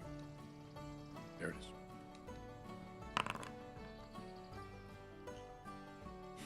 Ten. Takes a little bit more, but Theresa, you're all keeping everybody in high spirit. DAIRE, you keep getting pestering by John, who seems to have taken his personal mission of talking upon you. And Jasper, Jonas is helping you out here and there, but you two get distracted quite easily by the wildlife and nature, and it takes a little bit longer today. Don't get all the way done, but you get a good quarter of the way there. Next day is last day.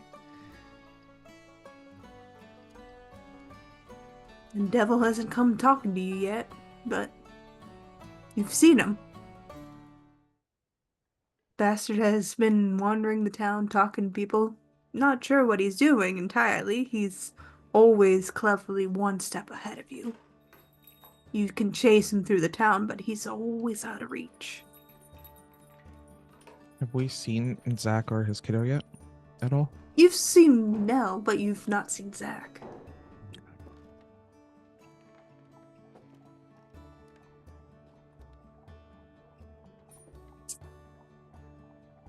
Well, I feel like our best option is to still just finish this. Finish what we started. Theresa will sing songs, probably old hymns, probably some from the, like, something she heard her own grandmother sing from the old country.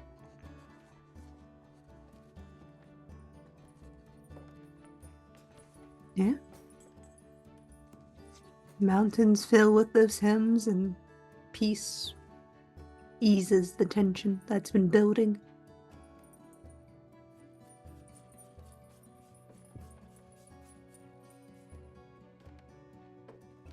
But it is getting dark.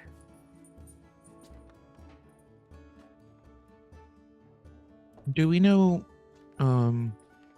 where or with whom Nell has been staying? Neighbors, mostly. They like her. They are good to her, as far as you can tell. Yeah, imagine we know all the folk in this town, so... Mm-hmm.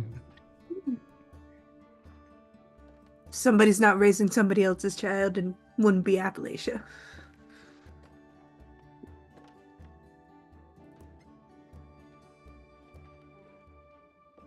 I mean, if we knew where Zach was, we could put him somewhere safe, but until we're done, but...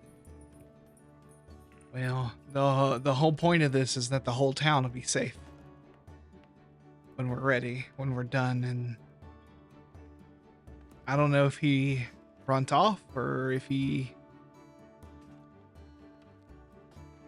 I'm not sure.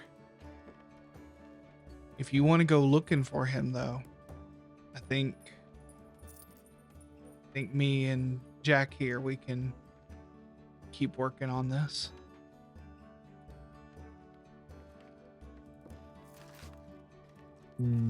Yeah, I can do that. Yeah, try and finish up what we can before it's too dark to work.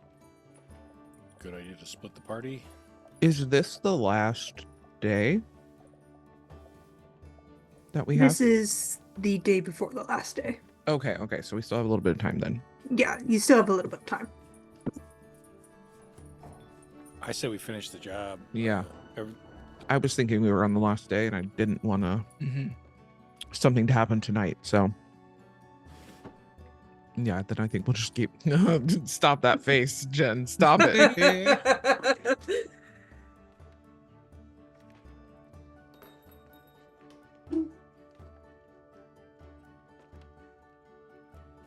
Nothing bad happens in a horror game.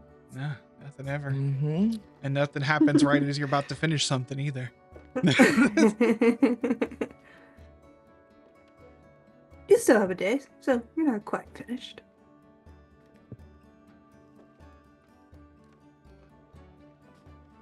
But you can work if you want to make me one more might roll. How is that supposed to help?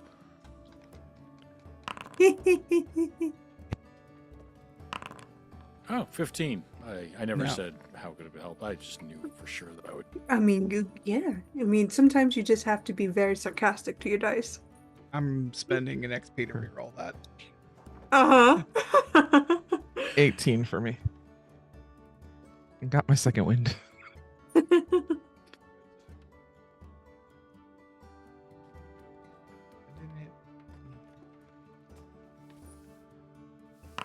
That's much better. 19.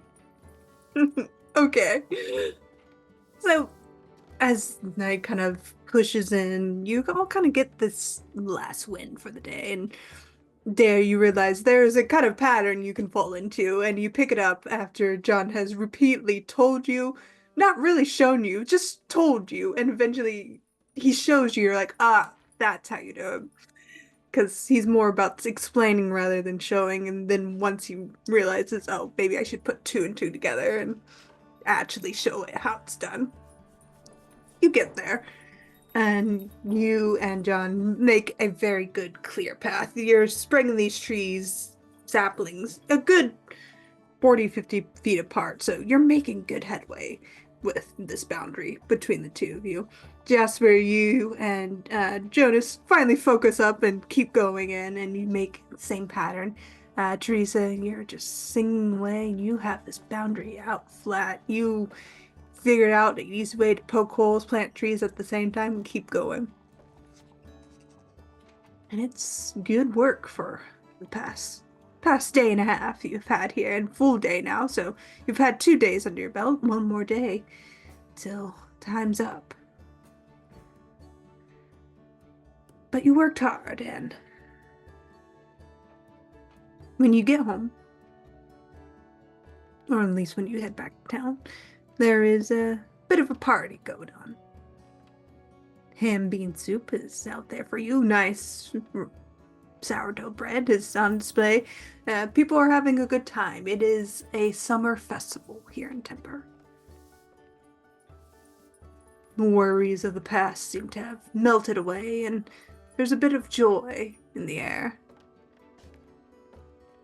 You see bunting kind of strung up neatly for this festival. There's a bonfire going on. People are catching fireflies and putting them in jars around in various places for kids and other people to look at. Moonshine is being delivered, whiskey is being served. It's a good day. It's a good evening. You can join in the festivities, or you can go home. I think we deserve a little break.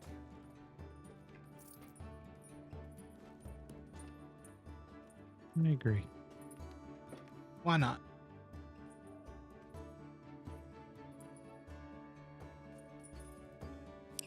right. All right. If the, Bluegrass band is being struck up.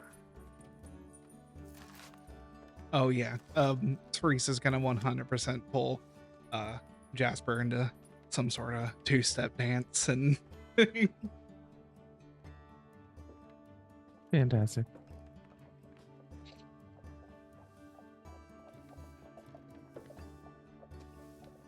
Yeah. It's eventually you get to square dancing, hoedowns.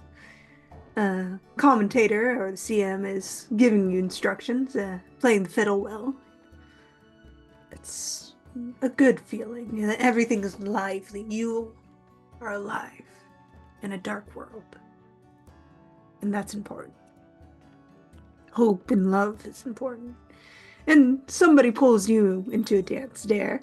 They don't really so much ask, they just take your hand and pull you in. Yeah, that kind of has to happen.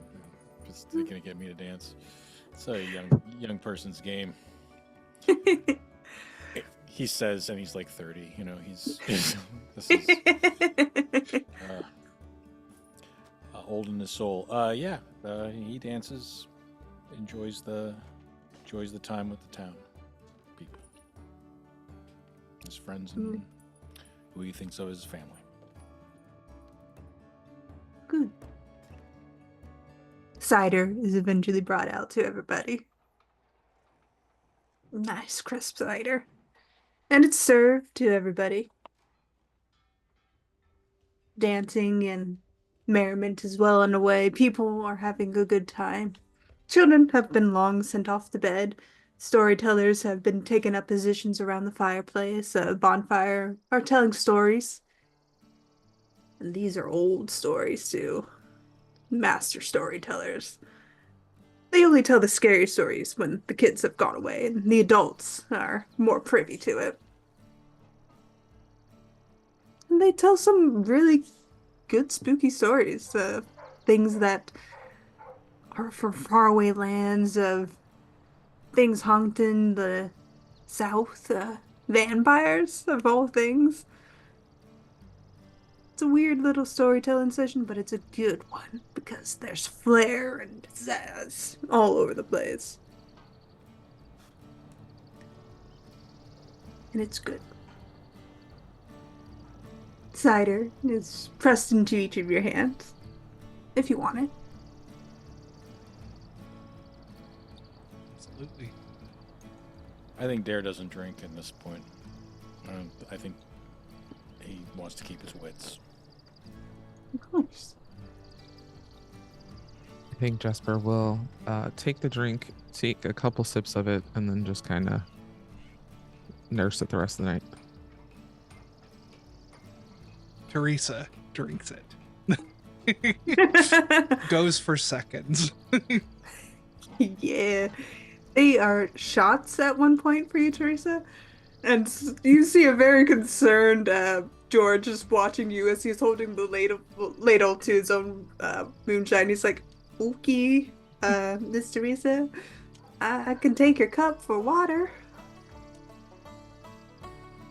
Thank you, dear. I appreciate that.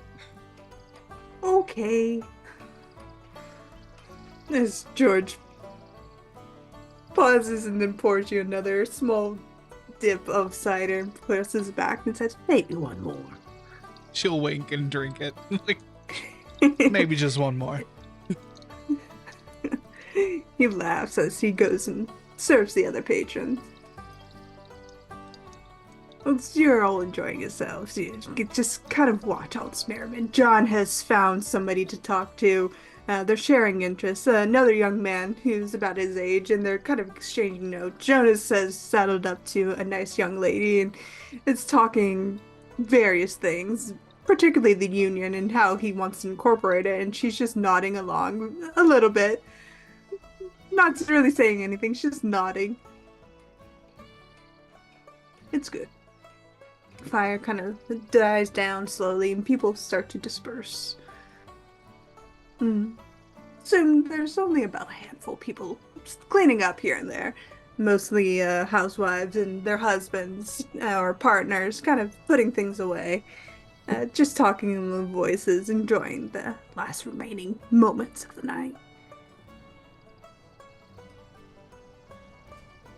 Person slides up to you, Theresa, kind of nudges the side of your elbow.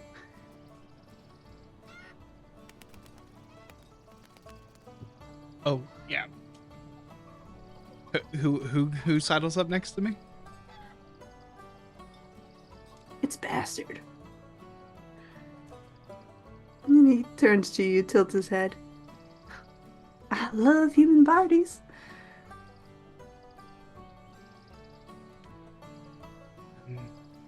It's everything good about us, ain't it? Really is. Really is.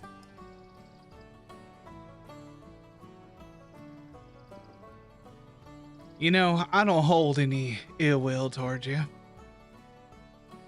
Heck, Mighty fond of you. I'm utterly neutral about you. And tonight, I don't have a care in the world. But come sunrise, you come take something that ain't yours, we might have a problem. Do not worry, you still got a day. So, come sunrise, I'm sleeping in my bed.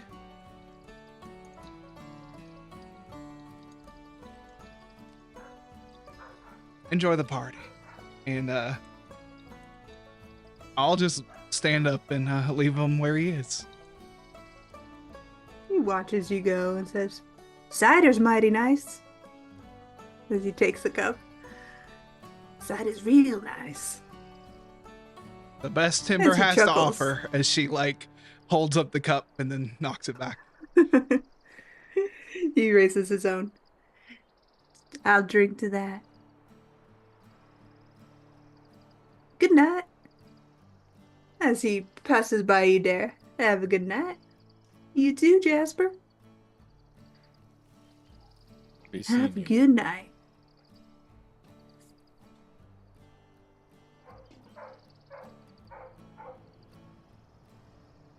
And he makes his way towards the grove, the tree grove. Drinking his cider.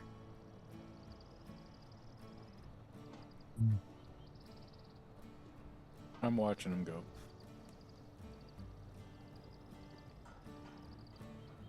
He just goes.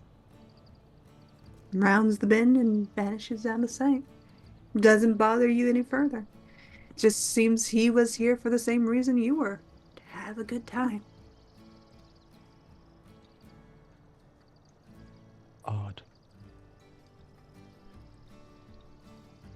Oh. If I was drinking, that would have sobered me up. Yeah. Yeah, Theresa, I think, actually switches to water at that point. Wasn't a judgment. No. Yeah.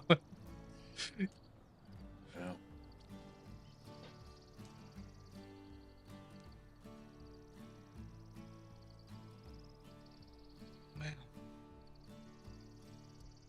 Definitely. What a weird one. Wait. Any sign of Zach yet? Nope. Hmm.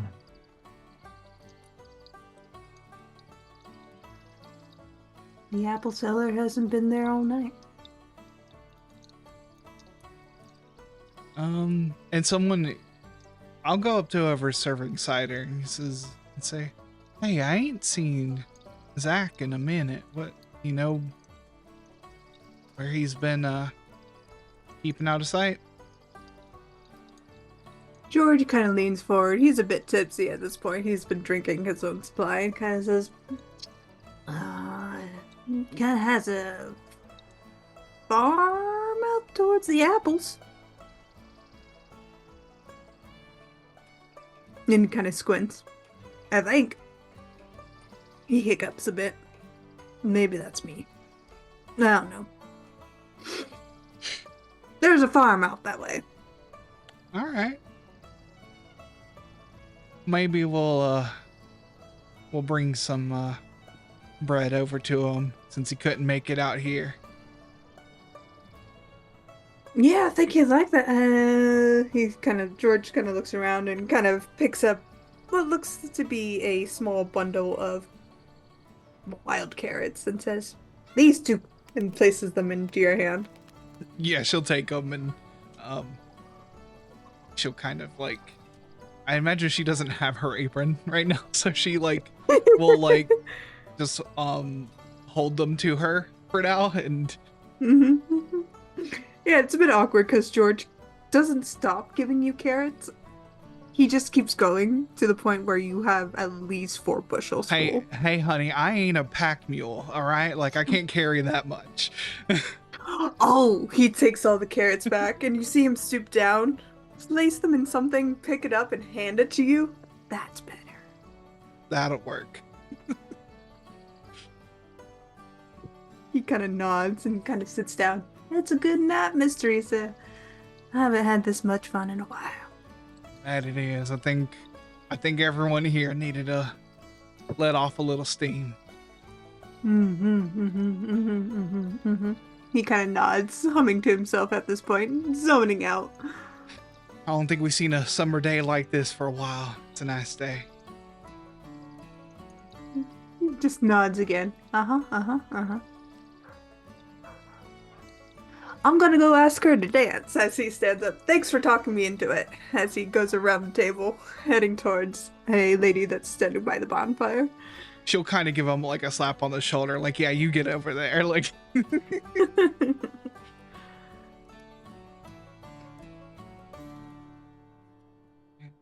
I'll go rejoin my friends here. I will take the carrots from you. Yeah, Oh. you have like 4 bushels of carrots at this point in a basket. Yeah. And yeah. At this point, And a stick Teresa's of dynamite. and a stick of Yeah. dynamite always, yeah. Don't forget about that. Got a couple sticks. I've got one and Daire's got one. So That is the last case scenario. um I'll say like George says there's some farm up near where they had the apples. He thinks he's a little in his cups right now, but he thinks Zach might be up that way. I said I can take him some stuff and check in on him. That's what the carrots are for. I think honestly he meant to take the carrots, but now that's my responsibility, but it all works out.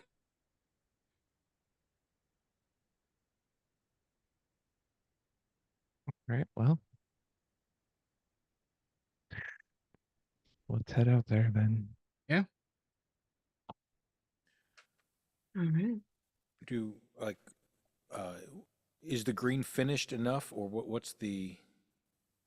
You still have another day to finish the Okay. green itself, so you do not have to worry about furthering your agenda today for working on the green. It is dark out, and the boundaries are quite outside the town. Okay. So you're still making good progress. You still have about 3 or 4 miles to do left. So I could be either done tomorrow if you put in the work. But you did good for the past few days you've been working on this. All right. All right. Yeah. Let's see if we can find Zach.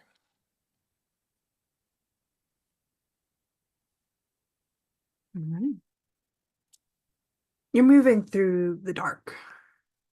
I will need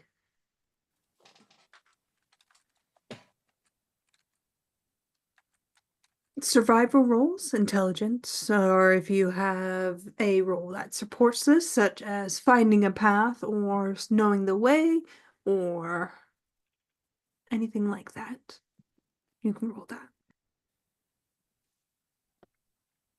I just have sensing danger. So You can roll that as well if you wish.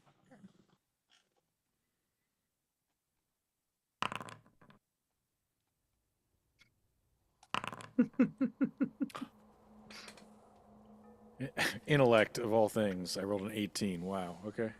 Spending another XP because I am not dealing with that right now. Of course. That's better. That's a 12. So Flat intellect. I only have trained in intellect defense. Flat intellect is 6. Okay. So moving through the dark there, you're more familiar with this path, I would say, as you're kind of leading everybody through it. It takes time to move through the dark just because you want to be careful. Theresa, you're not sensing anything dangerous as you're moving through. You're doing actually pretty good here. And you, Jasper, following DAIRE, you're able to stay true to the path and not come across too much danger. You do occasionally trip over a few rocks, but you don't hurt yourself or fall down. But that's fine. You're in good hands around you. But takes about a good hour to get here. Uh, the orchard is really far out. And you do see, kind of tucked in the distance at the barn, kind of squat, hidden, almost hidden by the rise of hills that could take up this area. It's painted red, as most barns were in this time, and it has a tin and slated roof.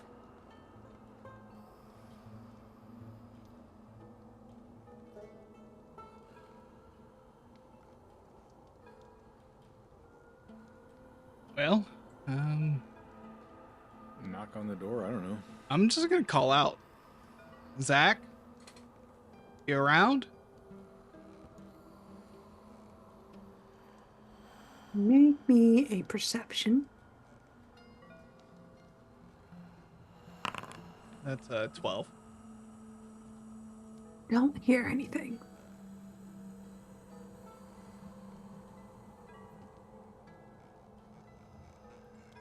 All right. I'll do that a couple times, but I'll start moving towards the barn and taking a look inside. The barn doors are shut. Okay. The windows are too high for you to see into. Mm-hmm. You want me to open that? Theresa will kind of step back and kind of like still being a little goofy, we'll just kind of bow and let you take the lead there. I'll just chuckle and nod my head at you. And then I'll open the doors. Make me a might defense roll. All right. Might defense. Cool. I'm specialized in might defense now, thanks to the level up. That's a 13. All right, make me a speed defense roll. Okay.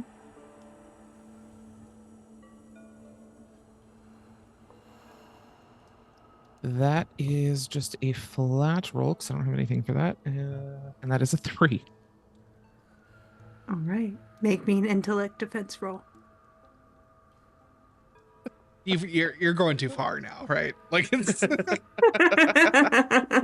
I was just trying to open a door. Damn.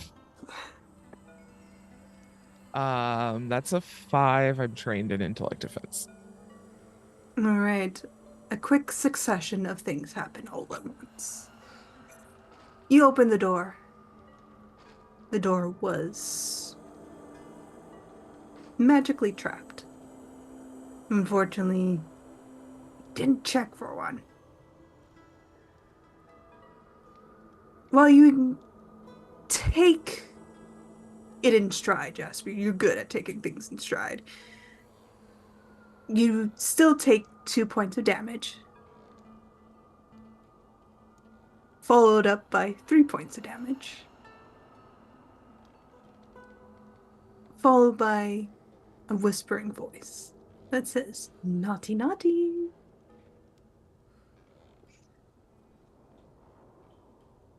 And you can't move.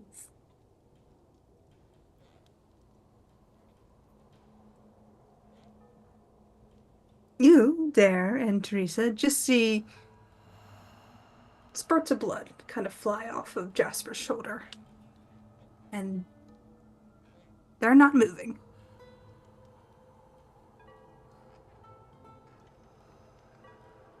Oh, okay. I am going to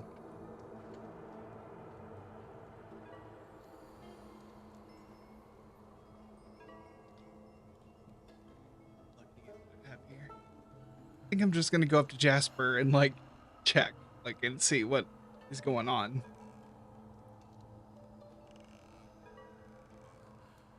Yeah, make me a medicine or magical roll.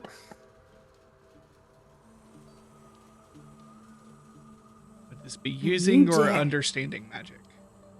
Understanding magic and Dare, you can do sensing lies.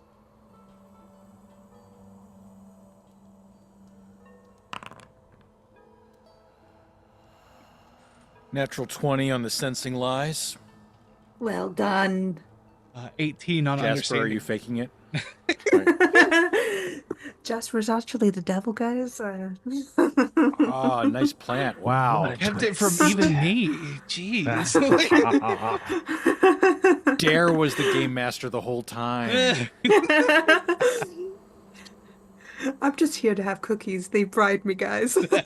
All of your NPCs are actually PCs. And then, wait. Sorry. Also, I do love that I didn't check for traps because Jasper, again, is inability in knowledge, puzzles, or problems. So why would I even think about that? Which is funny as somebody who, you know, is a rogue main in D&D. Yeah. I can't imagine any of these characters just being like, we should check for magical traps before Right. we move forward. It's After all of our experiences, it's fine, guys. maybe, but I don't know. It feels out of character here fine. and there. You're like, really? All right, cool.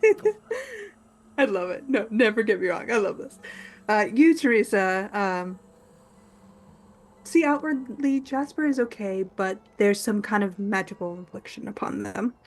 You, Dare, realize that there is an illusion in front of you. There's a falsity in front of you. It looks like an empty barn.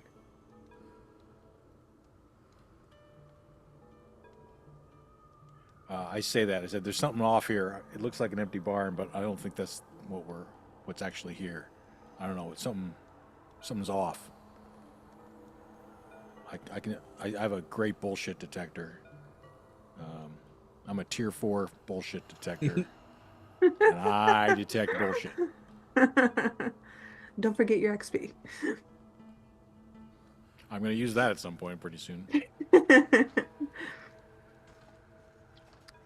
Jasper, you can make me another intellect defense roll.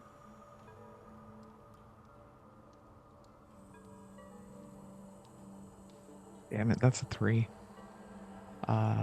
Trained in intellect defense. You know what? I have a pearl, as Dare of course does, a pearl of wisdom. It's an artifact, and would I have any idea that this might help Jasper if I handed it to them? Quite possible. Would I have done that before they needed to roll again? I think not, simply because you don't know what's going on. You're more focused on the lie in front of you. Theresa is dealing with Jasper. So, but as it's sort of coming together, you can act upon it now. Okay. I'm gonna hand you this these pearls of wisdom. It's an artifact and it has +1 to intellect rolls.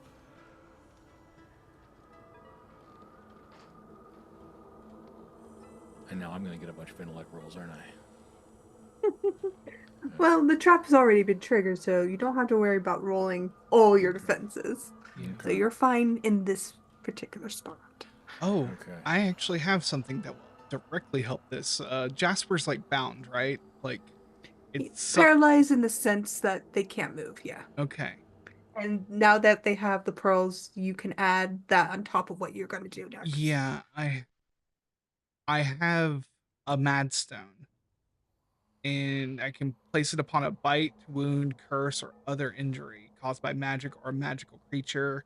The stone cancels out the ongoing effect and restores points equal to the cipher level to a single pool. So Yeah. I'm going to use this cipher, this weird, uh, stony secretion thing, like from a deer's stomach.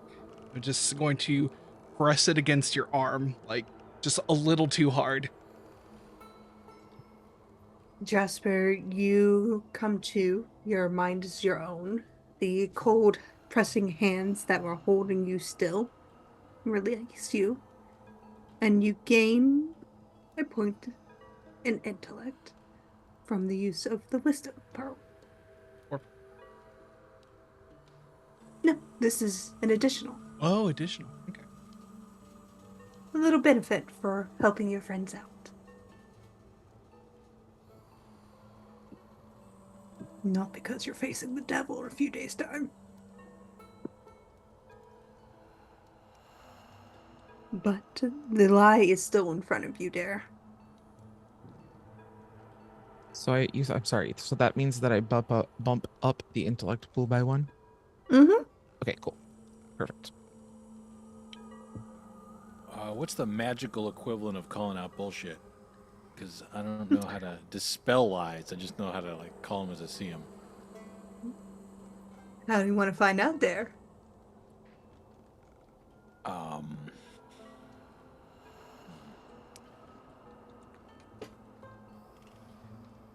other equipment haven't I used?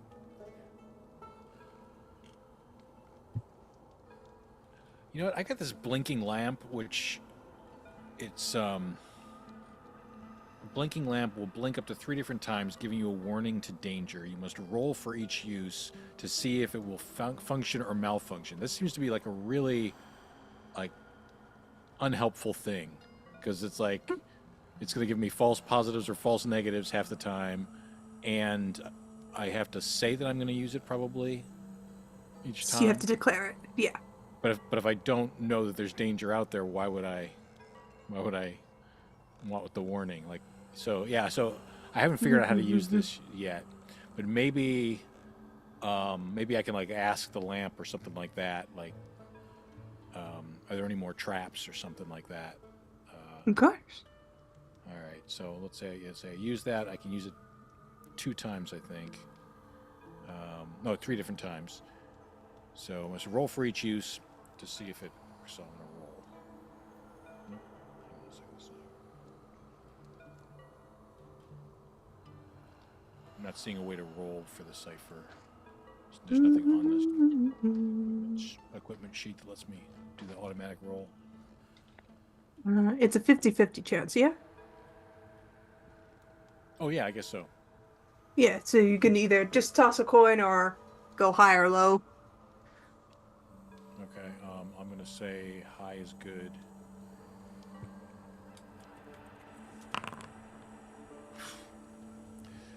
So it malfunctions. As it sets on fire, I guess I try to stomp the fire out, and this is our new problem. Gender reveal party, destroying the woods the witches spent all this time planning. Okay. All right, so that was as your lamp kind of bursts into flames, you're trying to put it out wildly. It's kind of stamping it out. But the thing about illusions, they break when light is cast upon them. Okay. So, unintentionally, you figured a way around this bullshit. That seems to be Dare's style. Sure. Okay, I'll take the win. And as the light kind of casts upon this illusion, you see that it breaks and falls. And you all see a singular figure bound to a chair in the middle of the barn, head down. It is dark inside. All right, is there a way to check for more traps? Yes. I also have the ability to see the unseen. So I see. I automatically perceive creatures and objects that are normally invisible or hidden by magic. When looking for things more conventionally hidden, the task is eased. Okay. You can do a seek for the unseen. It will be an ease task because technically these things aren't physical.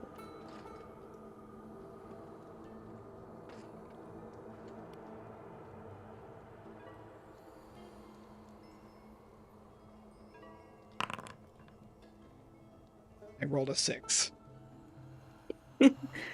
Eva, you spot a few traps, but I would say with a 6, you don't spot all of them.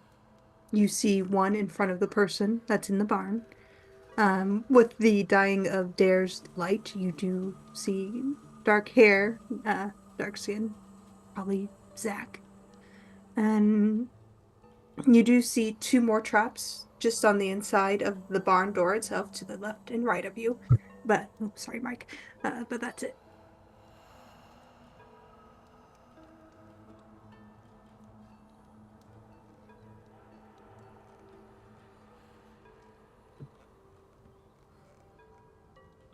And who is the person in here? We just got a flash of seeing them, right? Mm-hmm. Yeah, we didn't like see their face because their head is down. They're sitting.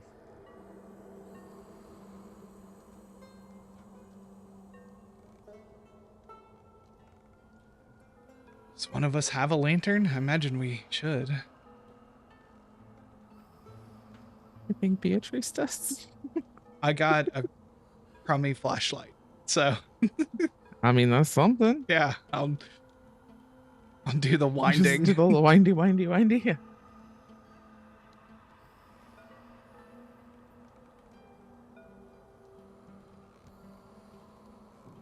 I think you also picked some up from the Oh, we did. We picked up some hooded Yeah. lanterns from the mine. you did. Yeah. And a canary and some dynamite. Oh yeah, dynamite.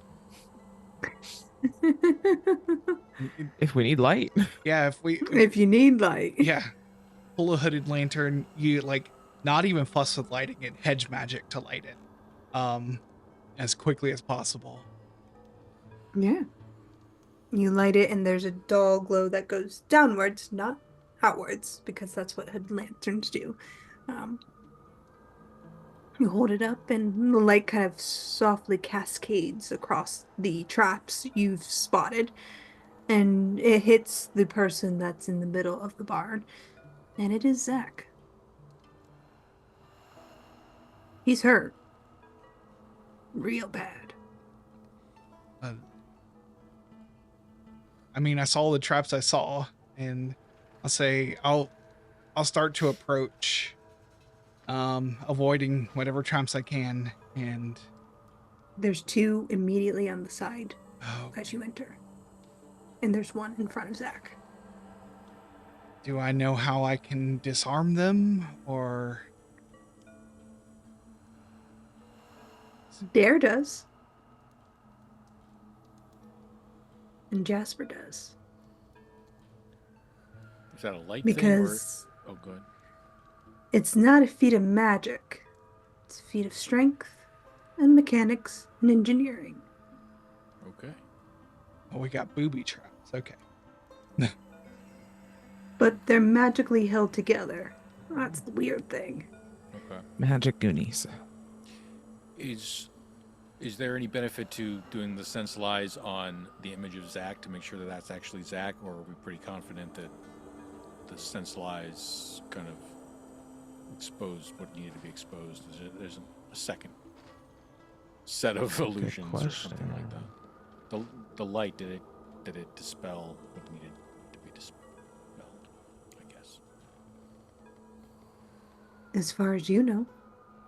Okay. All right. Such a GM answer. Okay. Or I just gave the GM an idea to a way to explain this problem Damn in case we rescue Zach too early. Okay.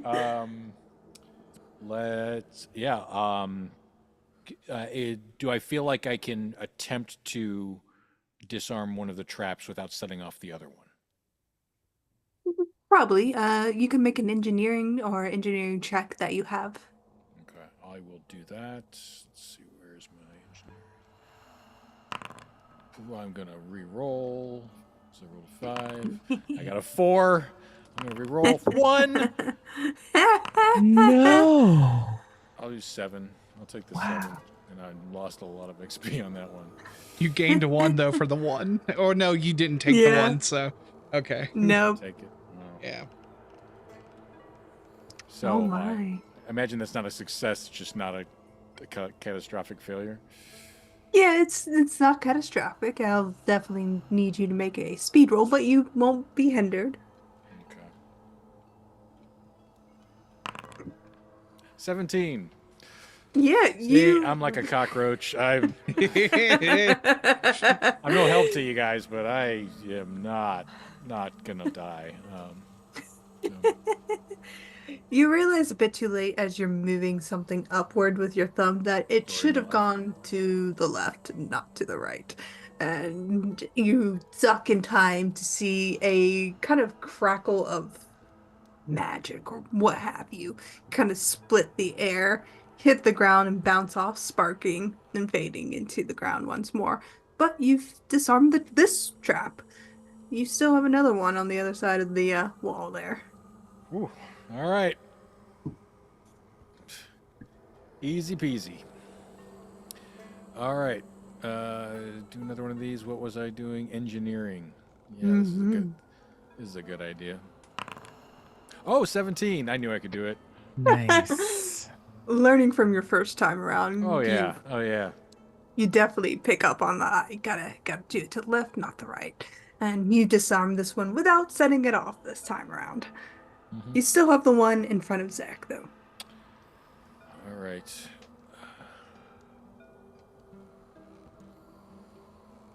No whammies. 18. Very well done. Nice.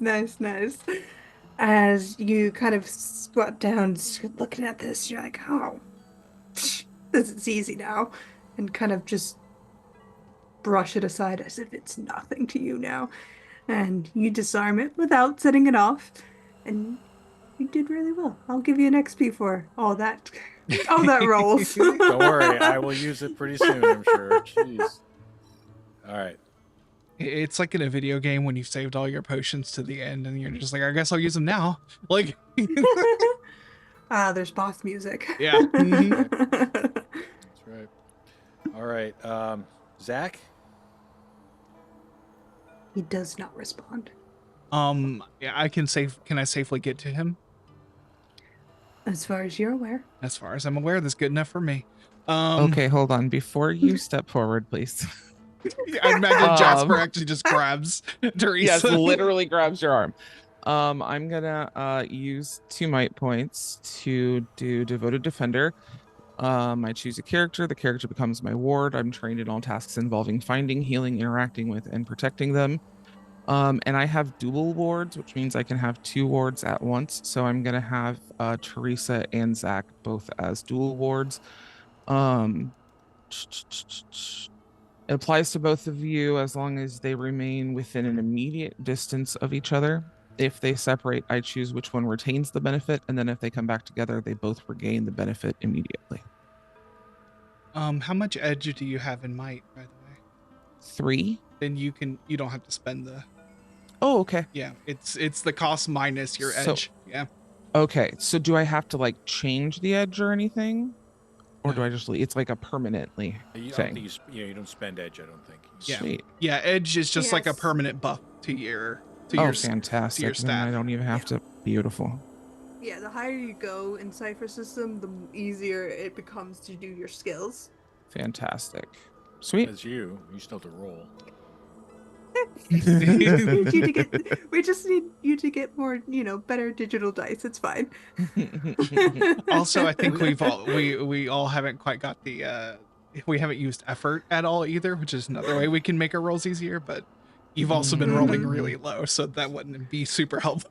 Well, we need to make the universe less random. That's the skill. That's what needs to change. Mhm, mhm. So, Yeah. You guys either rolled really high or really low, and your effort wouldn't It's have come in true. play either way. So I'm just It's like, true. It's weird that it doesn't almost never get there like is 10s and no in 11s. between with your group. It's so Yeah. weird. All right. Well, with myself protected by Jasper, I'm going to go up and I'm going to try and touch Zach. I'm going to try and use my charm touch. I kind of like I say something to stop you just before you do it. I say, shine the light on him first, just to see. All right. All 'Cause right. if it's an illusion, then that might help. Might Um, not, but Yeah, she'll hold the lantern up and she'll kind of kneel so that she's like can get the light and see his face. Yeah, the light spills over Zach. You see blood kind of pouring down his face. He's been through a fight, to put it in a polite way. And his arms are bound behind his back onto the chair. He's out cold. There's no illusion here. He is an injured man out cold, sitting in a barn. Then yeah, charmed touch. I'm gonna use my free level of effort. So that Really is starting to feel bad that we didn't come sooner.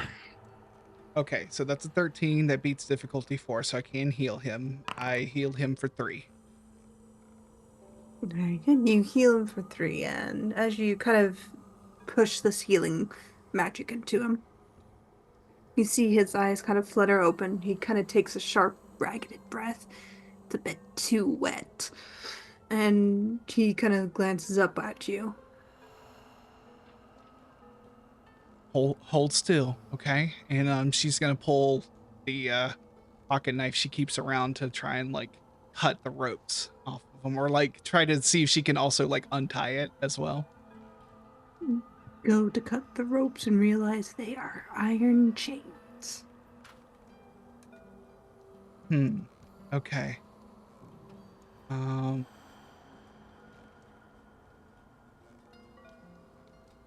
God, the hedge magic can only fix an object. I'll call over Jasper. These ain't ropes. They're iron. I can't get them untied.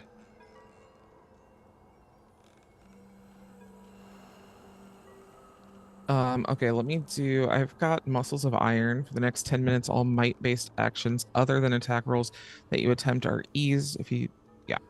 That's Okay. So you breaking these chains? I'm gonna attempt. I got Make that a pry bar. Yeah? That's kind of my thing. So Oh. if you want to use that, I mean It that. would give you a +1 to your roll. All right, yeah.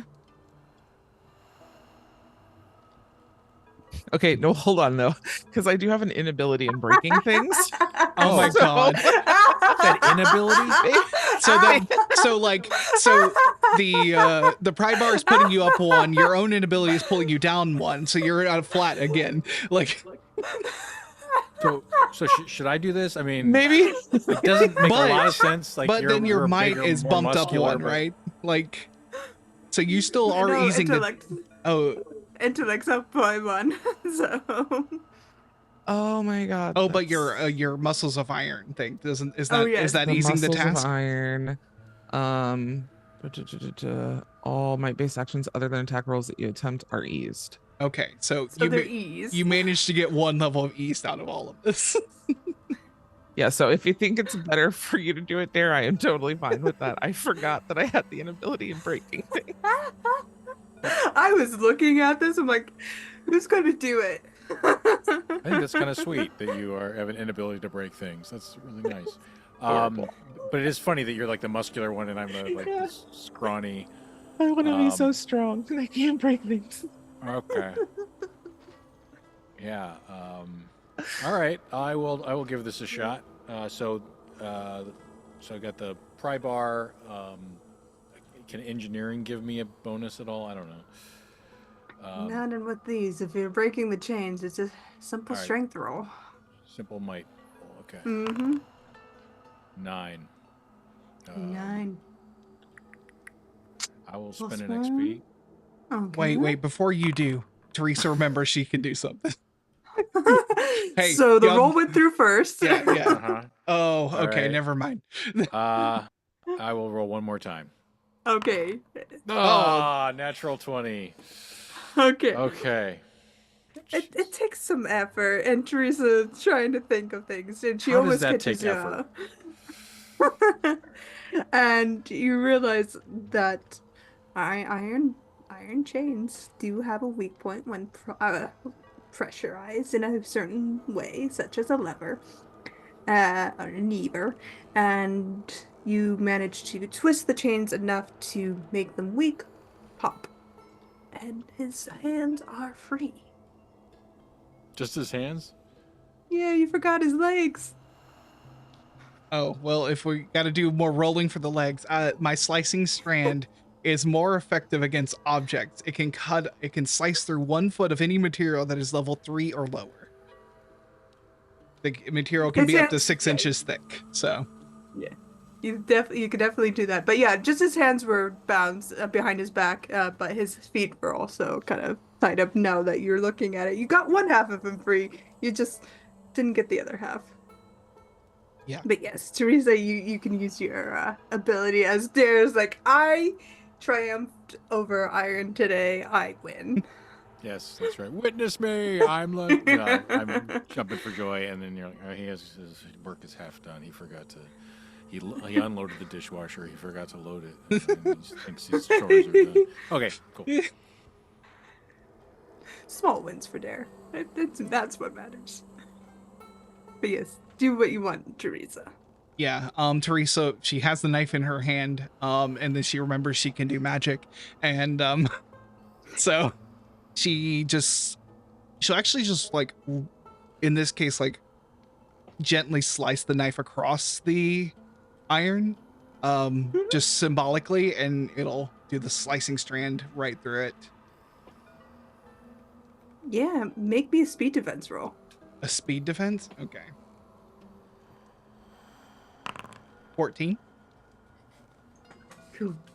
So the chains don't come alive and attack you. You see this puff of magic kind of form for a moment and then die as you kind of cut through it. Seems like a trap was on these particular trains.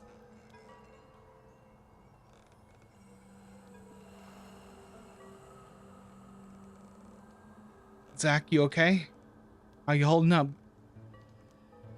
He slumps forward now that he's no longer being held up and falls towards you. Oh yeah, she'll take him even if she has to stumble back a little bit. She's all right, hun. You relax, okay? Kind of reaches up and grasps your blouse and says, "Should have just left me." I ain't leaving no one in this town. All right? We're getting you out of here. We're getting you safe, okay? He kind of gives a weary nod and starts coughing again. It's a bit too wet. And it takes a lot of effort to pull him up. Jasper, Yeah, come help. I got him. Yeah, I got him between my various things. Mm-hmm. Let's get him to my place. It's the best place I know right now. Mm-hmm. You take him back the way you came?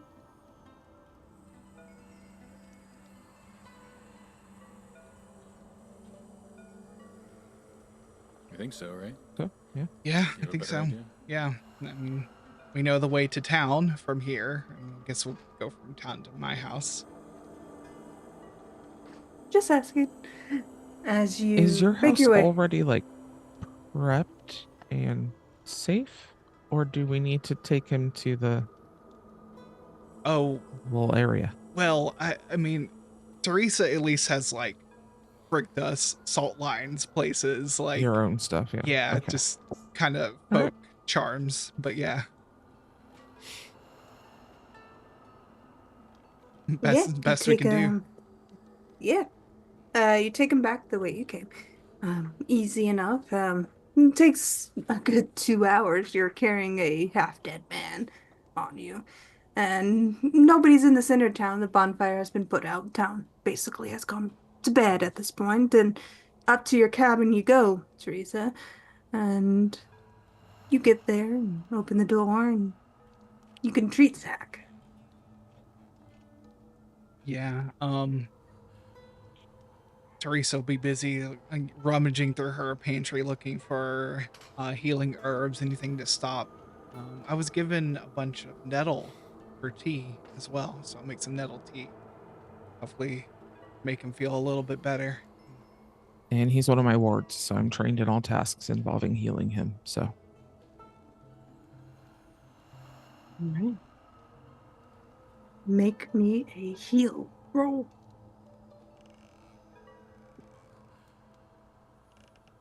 so does that just end up being a flat roll? Yes, if you're helping each other, one of you can roll at advantage.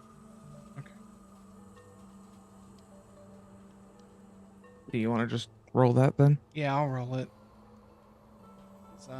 I can put a little effort. It's an intellect task? Mm-hmm. Okay. Yeah, I get a free level of effort that, so let me do it.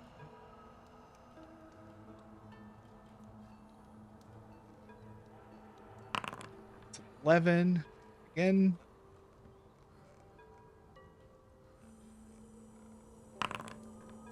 11. 11. 11. It will take a lot more time, but he's resting. He's stable. He's asleep. He's not going to be able to answer any questions for you tonight. He needs to recover. That's all right. I'm just glad we don't know how long he was out there.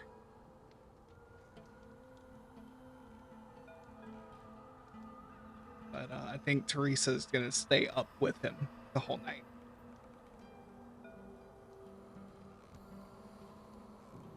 Well, I think at some point Jasper will come and relieve you.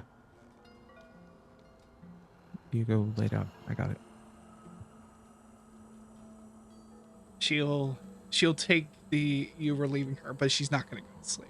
She's in the kitchen brewing up something to help him further.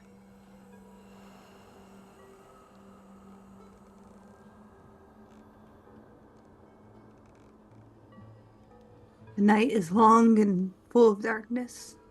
The moon hangs high in a deep black sky scattered in stars.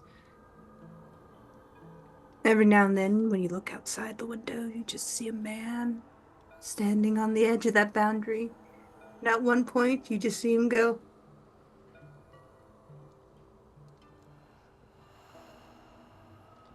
Great. But as the night wears on, will leave us today. Zach secured, but the devil's still in play. So, thank you for joining us tonight, folks, at our story of Old Gods of Appalachia, the Breathing Mountain. I'm Jen, and you can find me here on Twitter. Find me supporting War Child, a nonprofit organization, and the Little Princess Trust, a cancer childhood wig-making group for profit, for nonprofit as well. If you're interested in those groups, please reach out. I'll explain more. At the top of the order, Alex, tell us who you are, what you do. Hey everybody! Thank you for joining us. Thank you for including me. Great to play with you all. I've been Alex. I've been a writer and actor in North Carolina, in the U.S. I publish and perform as Lex Wilson. Alexotica on Twitter, lexwilson.bsky.social on Blue Sky, lexwilson.com for everything else.